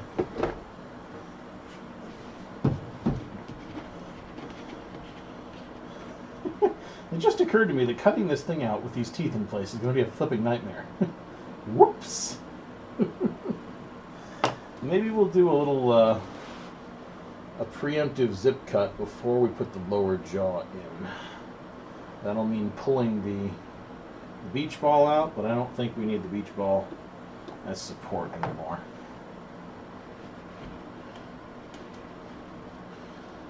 At the very least, what we're going to have to do is we're going to have to cut out this section preemptively, so we don't end up hitting our own teeth. Right about there should be fine. Yes. Awesome. I too am doing a little bit of relaxing. Well, in my case, it's before the job.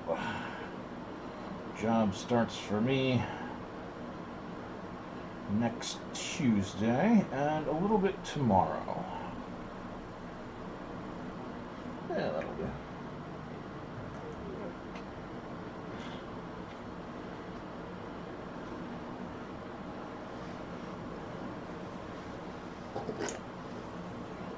I want you taller.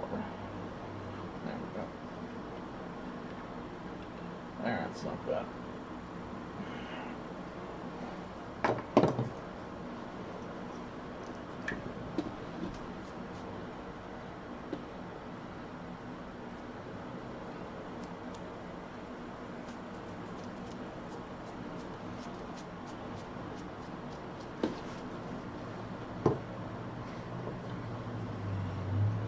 It doesn't really matter which tool we use, I just want this.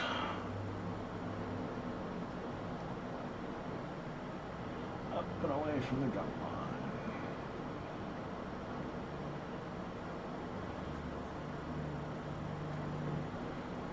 Smooth the front of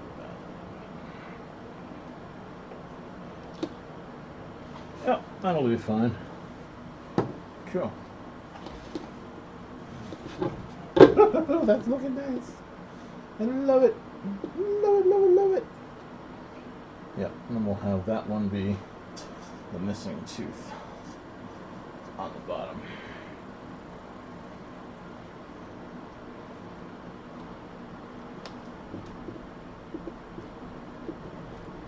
And we'll just cover up that hole, and if we feel like we need it, we'll just scrape away that clay and the hole will be there for us.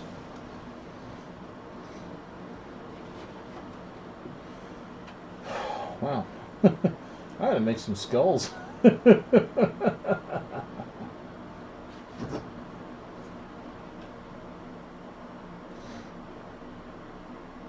Some skulls and creepy skellies.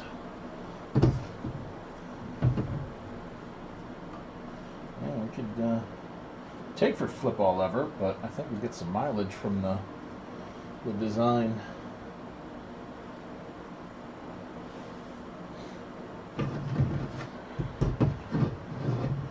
Cool.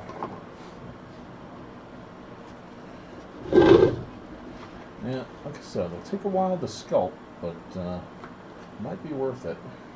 Alright, so we're going to let those dry.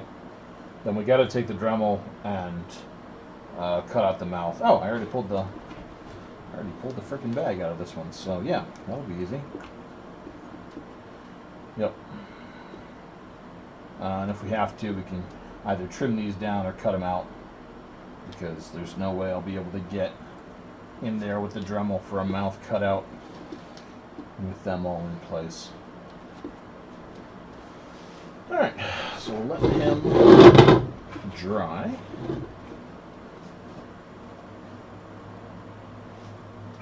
Put him on back.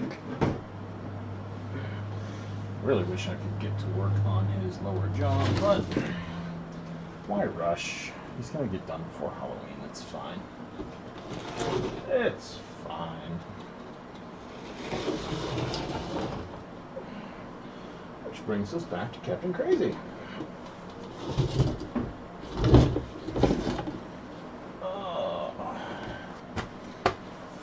I think I'm going to follow my own advice from you earlier today, which I should have done when I started him.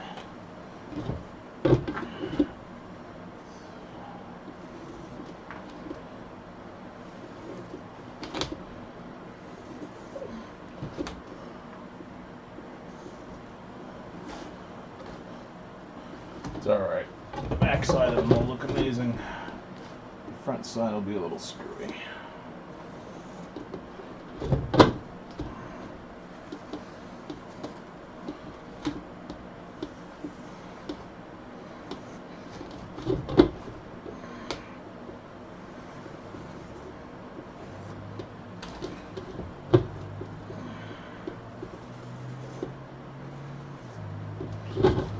Oh, it's all pumpkin texture practice, so it's all worth it.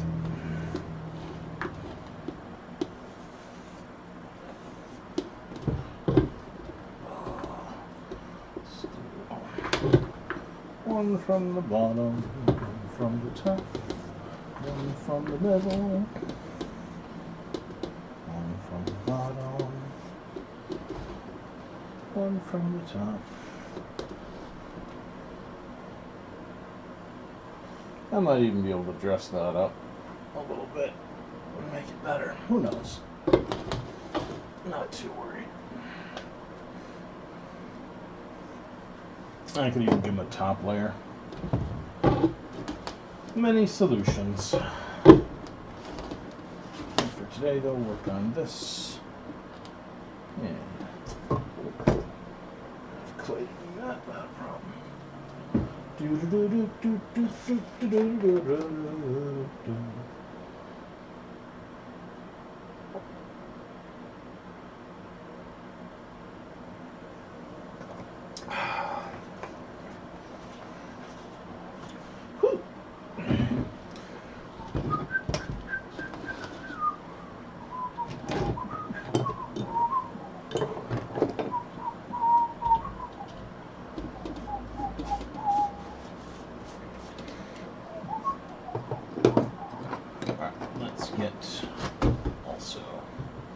Drill bits back out of the way.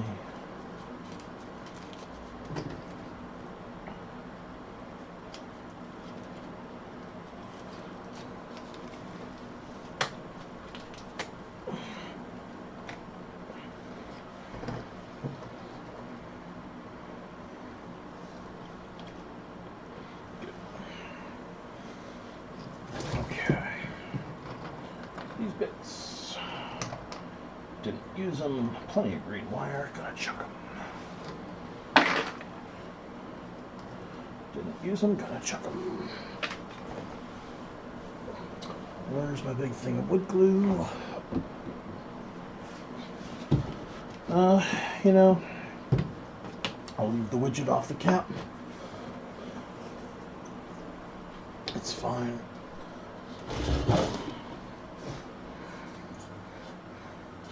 Let's use up all this clay on our little guy here. I started saying I better be careful and make sure I keep making the same mistakes, but you know what? Nobody's going to notice, and I'd rather do high quality work than low quality work.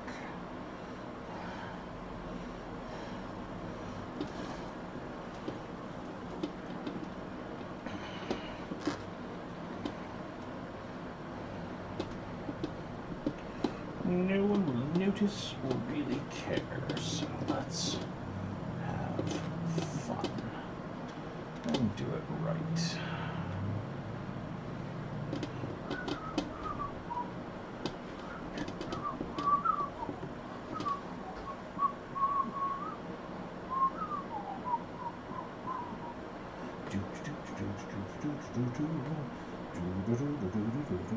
I wonder if I get copyright strike if I play In the Mood on the channel. Stupid YouTube, let us play music.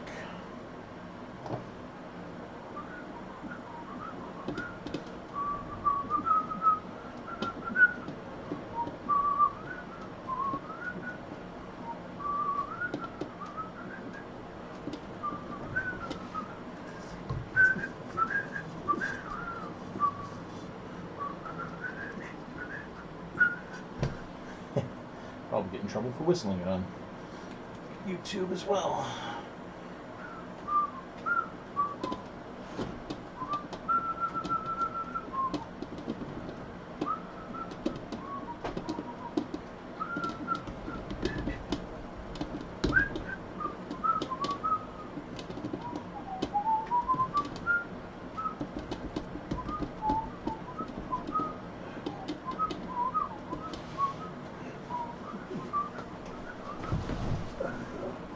There's the tool I dropped.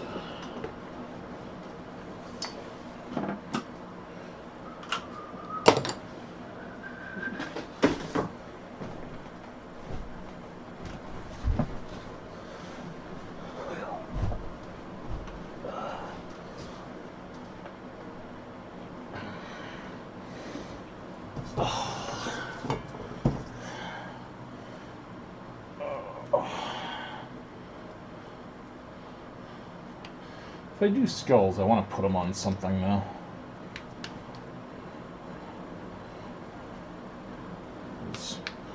Unfortunately, economically, it is infinitely less expensive for me to go to Home Depot and get skulls 3 for $10 than it is for me to make them for an infinitely larger contribution of time and energy. Sadly.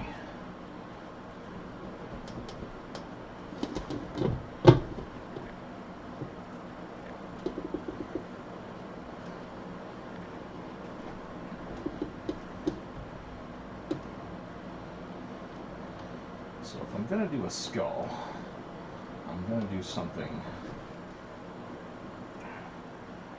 It's not just a skull, but uses a skull.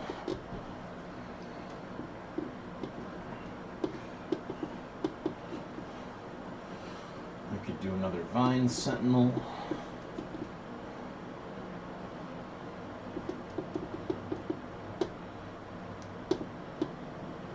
Do any manner of arcane stuff. I could do the stacked skulls. If I was going to do that, I think I'd still use the... It's got to be something that's more than just skulls. It's got to be like a full figure, or it's got to be a prop that won't look good with store-bought skulls. Because the stacked skulls you can easily do with store-bought.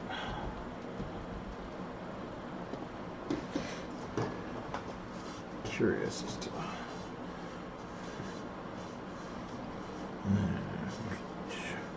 A staff, it's easier to do store-bought. I might even be able to take store-bought and modify it make it better. That could be a good use of time and effects. Because that wouldn't take too much.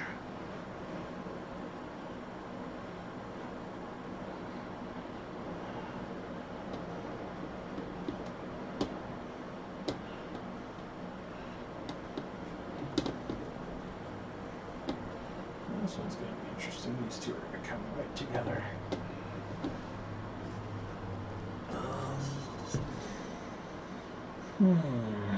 I'd love to do a chair with a big skull back, but that would involve buying wood, and not right now. I have to wait until the wood price explosion has gone back to normal.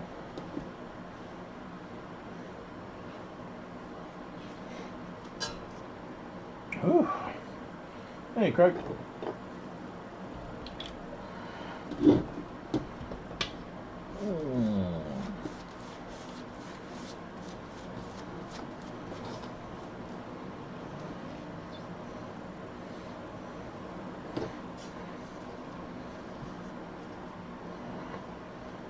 This one's got a lot of joint compound in it.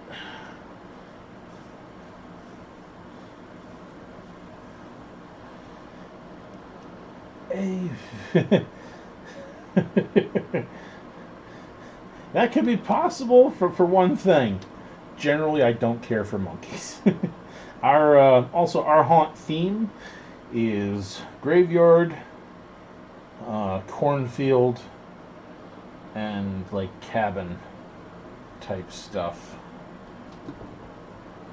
If I went with monkeys, that would be outside the theme of our haunt, and we have to start asking people to stretch their suspension of not necessarily disbelief, but disbelief.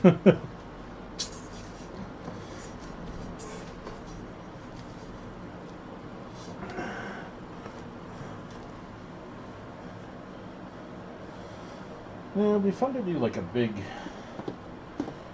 chair with skull motifs all over it, like a dark throne. We could do the throne of the Horned King.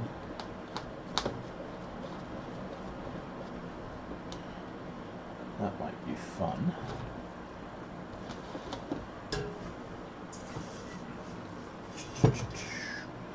I can always do a sentinel. Sentinels are never off. That way I'm doing a full sculpted sentinel with the old PVC frame.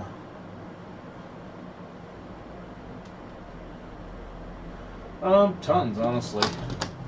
Sentinels are great for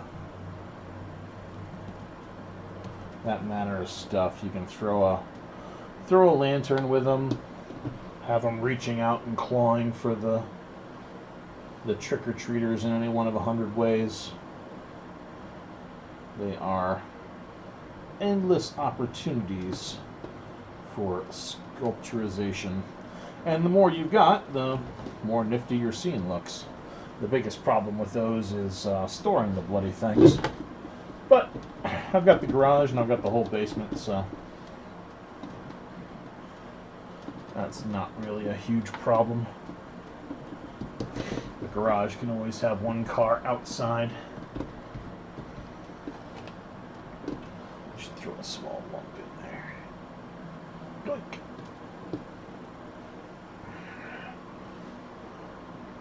Don't really need the bottom extensively. Okay. You can always give your scarecrows all manner of props.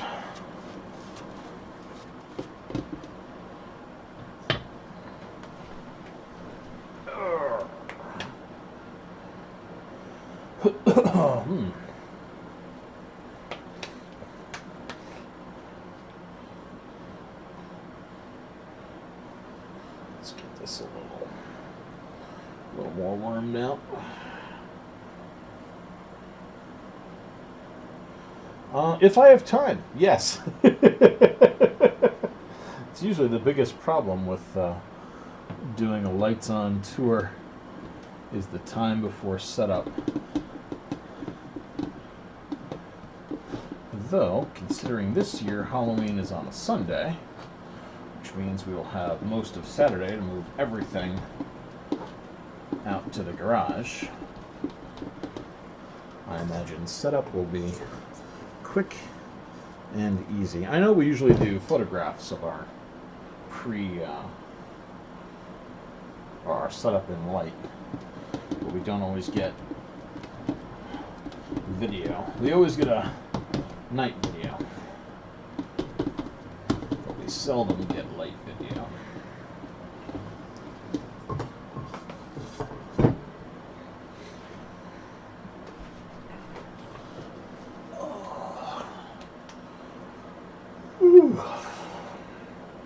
I don't know why I'm tired. Maybe it's just a low energy day.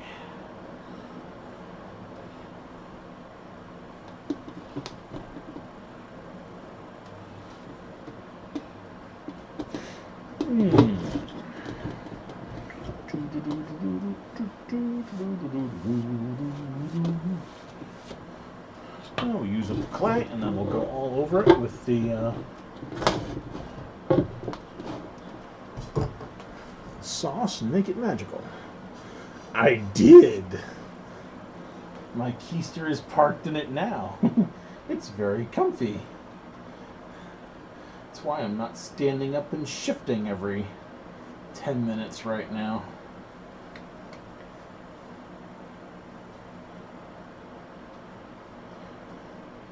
Whereas the old one would get twingy, this one is nice and comfy consistently. Yeah.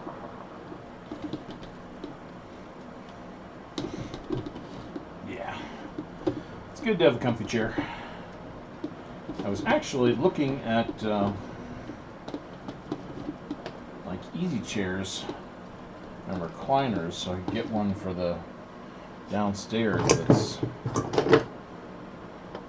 nice and comfy. But then this car repair came along and pretty much killed all hopes and dreams of that.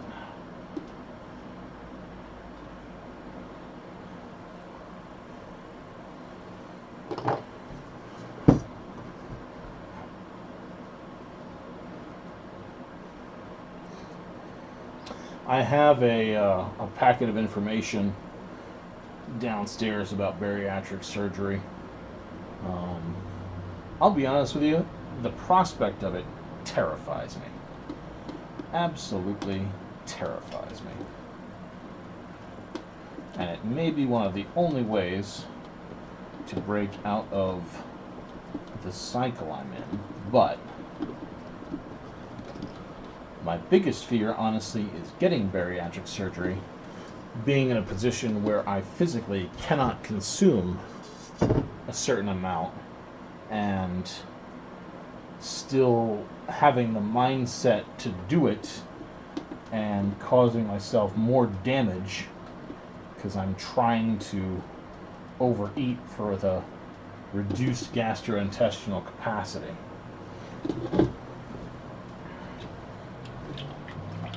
So, yeah, the prospect is very scary to me.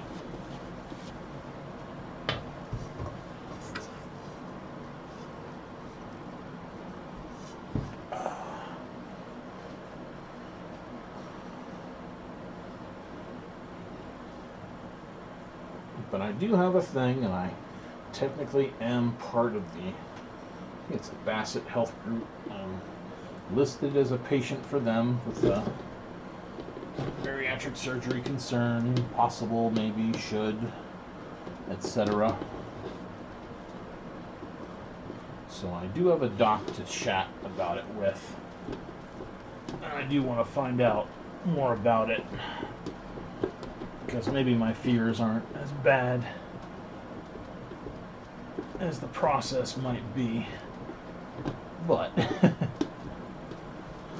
It's not going to stop me from, in the short term, being terrified.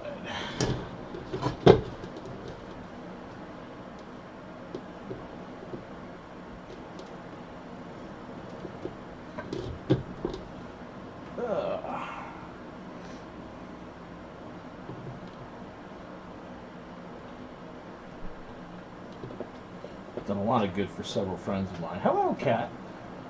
I hear you clawing on the back of my chair. Hi! Hey, Sam. What are you doing? Want to come over and be famous?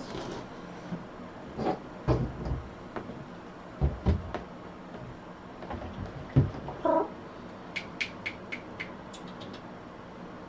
Oh. No, he hopped down.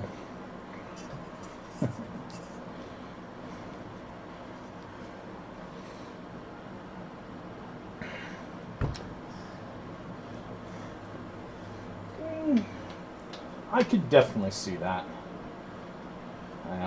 I'd like to believe if I made it to that stage, it would be the have a challenge mindset. Bring it on! I'm gonna do nothing but drink for 2 weeks. Suck it, nerd! Bring it! I'm gonna kick this challenge's butt.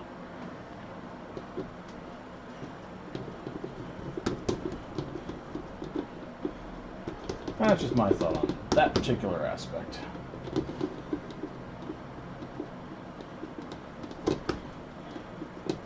Because you're doing something that's extremely long-term beneficial for you. No doubt about it. Ooh, almost out of clay. Almost out of clay, and it's 6 o'clock in the evening. Which is pretty good for my scheduling.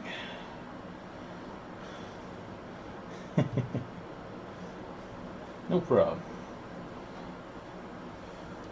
Yeah, I gotta go through that packet of info some more. Regardless, though, even if I go for it, I can't do anything until next summer because I won't do that in the middle of the school year. Doubly so if I don't get the new position that I'm after.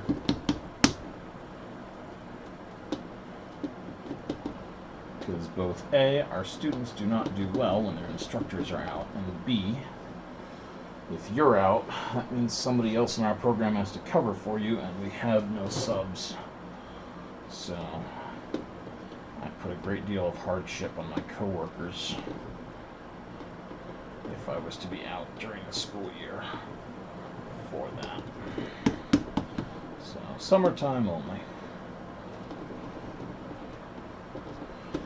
If I'm going to be laid up and out of it, I'm going to be laid up and out of it on my time. Alright, time for some forming. Pencil did pretty well. How would, if we didn't use the pencil?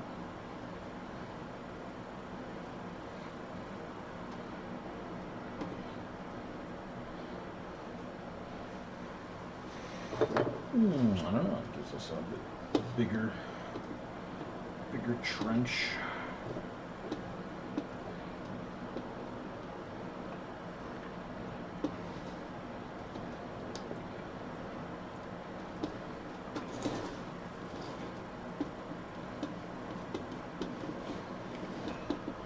Alright, now this one is a halfway through. Down, down, down, down, down. This one is a all the way up, up, up, up, up.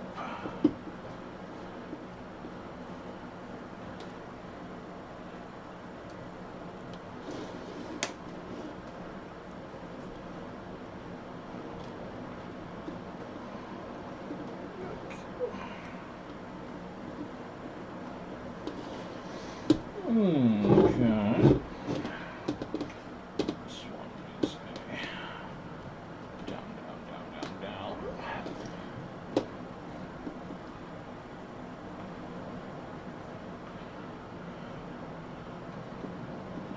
Down, down, down, down, down. Careful there.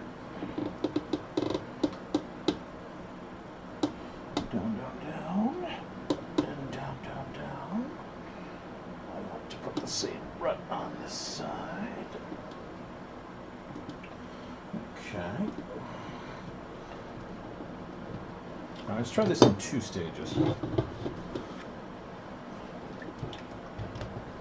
Let's try this in kind of a deep rut stage.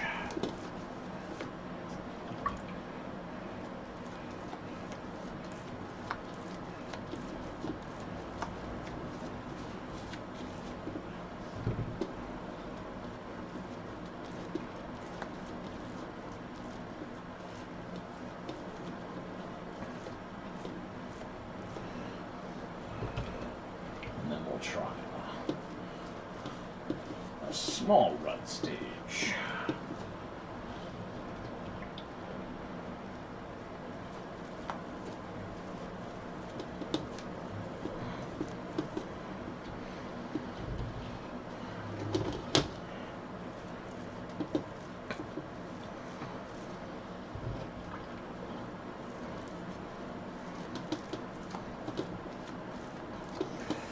Oh, my shoulder is letting me know that it's not happy with me.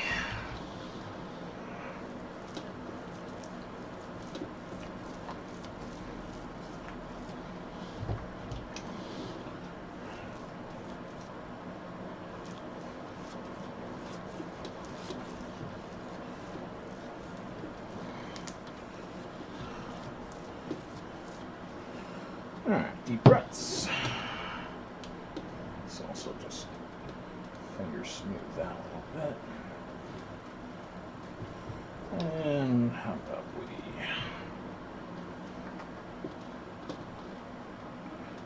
prep this for ruts?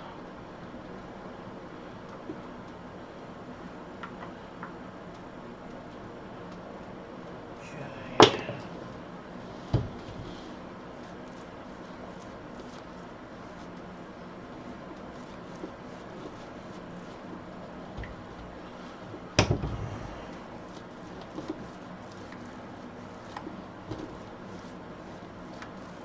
There we go, that's rut prepped.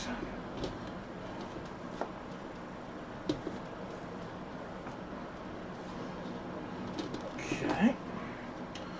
That was deep ruts. Now let's do fine ruts.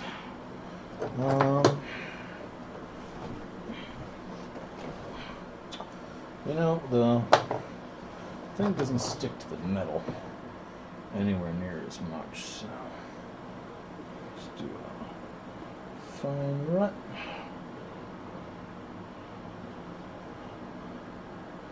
Fine rut.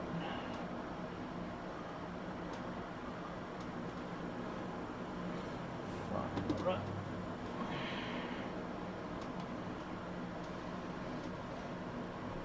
Thanks, Lucid. Fine rut. Fine rut. Fine rut. Fine rut.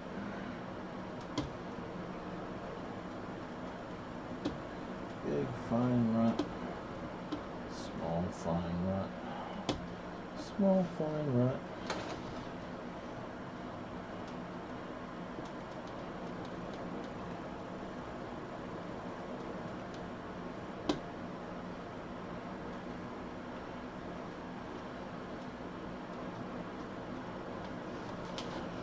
Yeah, you could easily do that with a butter knife. Not even a problem. Big, long, fine rut. A small one. And then we'll do a fine rut sweep.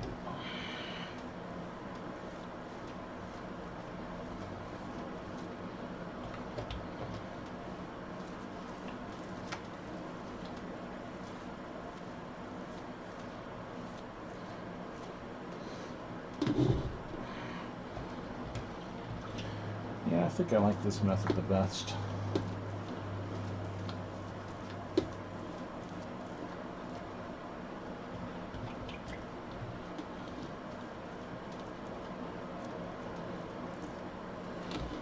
Oh yeah.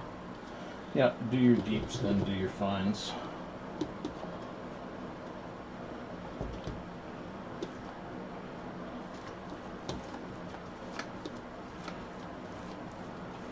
That looks extremely pumpkin-like.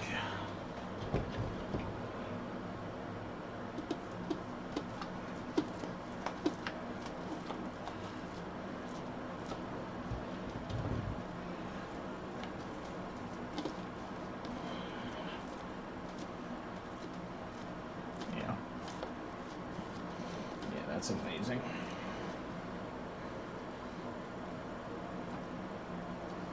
Yep, deep ruts, fine ruts. Love it.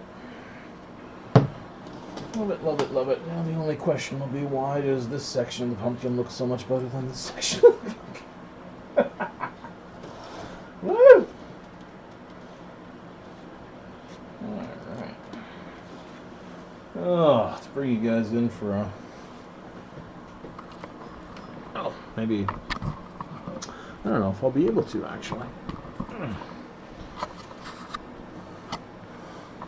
I have this thing looped around my camera stand so it can't get too loose. But let's have a texture expose here.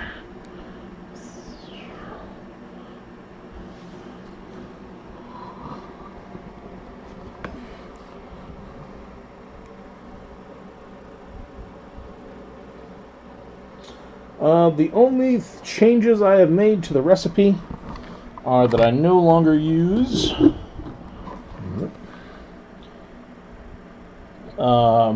liquid starch. I haven't found enough of a benefit to it. Let's do it so it's not got the shadow in place.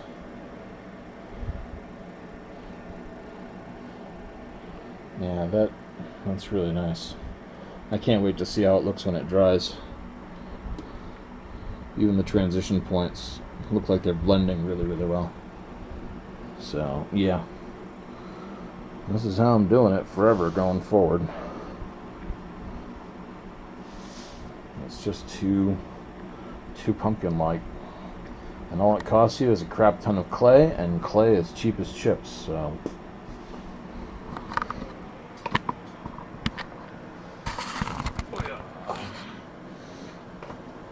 Awesome. Oh. Let's hook that there so that can't get tugged. Excellent. Alright. Now there's nothing to do but let this dry, let the other one dry, and meet up tomorrow, hopefully, for some more pumpkin explosion. The nice thing is down here won't matter, because I'm probably going to have to cut away most of the stuff down here for it to stand up correctly. Yeah. Depending on how I go, I might even give this a quick over texture, just so I can put the micro ruts in. The deep ruts are fine on this, but the micro ruts could be much better. Oh, wait. Let's hit the top here a little bit.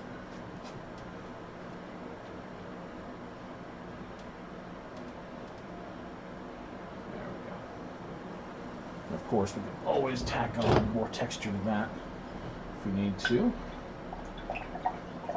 That brush goes in here, this brush goes in here. Cool. So now it's just drying, drying, drying. That guy's just got teeth. Ah, love it. It's so simple, so easy. God. Where does anyone buy Funkins?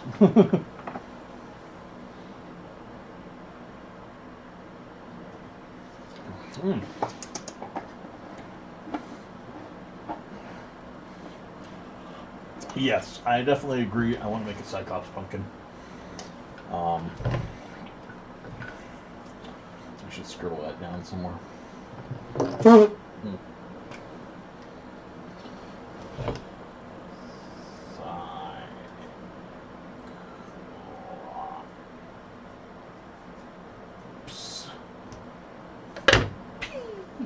Dot. There we go. In case I ever forget, it's written on that piece of PVC pipe. And this will dry by tomorrow, no problem.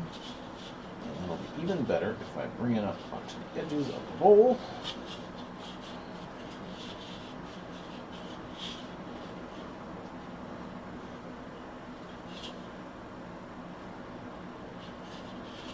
Because then it turns into the flaky stuff that just comes right off.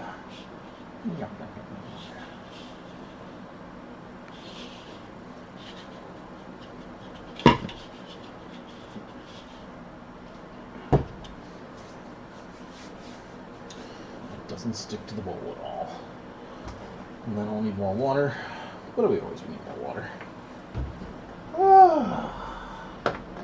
And it's 6:11. Awesome. Awesome.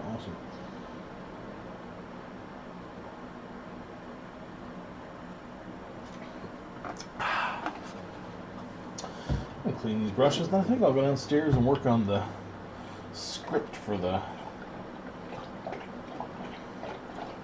how to haunt videos, which I plan on doing in 2 parts. One that everybody should use, and then one that's just opinions on our haunt and our haunting style. And that way there's something that is useful for everybody, no matter what you're doing, and then something that is only useful if people want to do things more like we're doing things, and other folks can just skip it.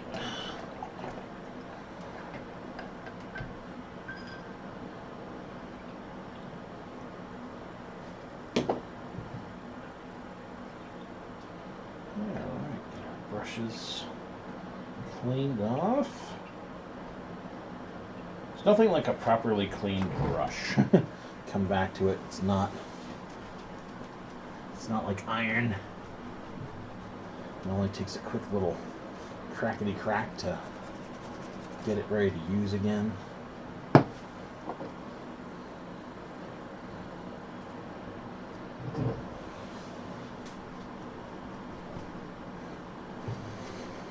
Oh, excellent. I got some serious good work today. The texture method is much more finalized. I'll have to do a flashback in the main tutorial video to tell folks to do the deep grooves and then the small grooves. In fact, I'm going to make myself another note.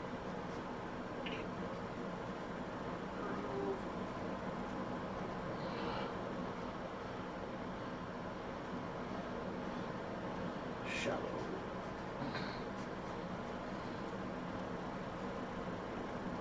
Deep groove, shallow groove.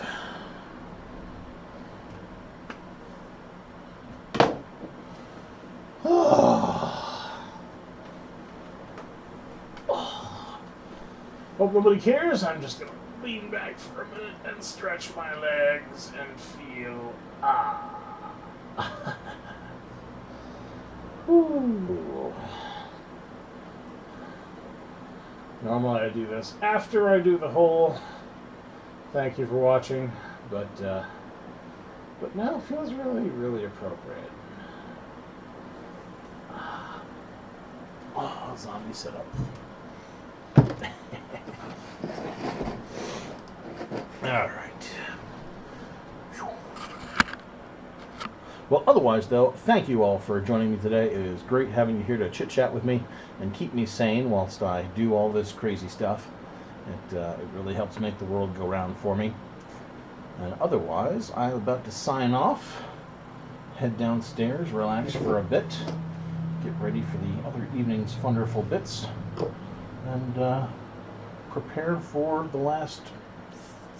5-ish days of being able to work unencumbered. Will do, Rachel. You too. Take care, everybody. And we shall see you later.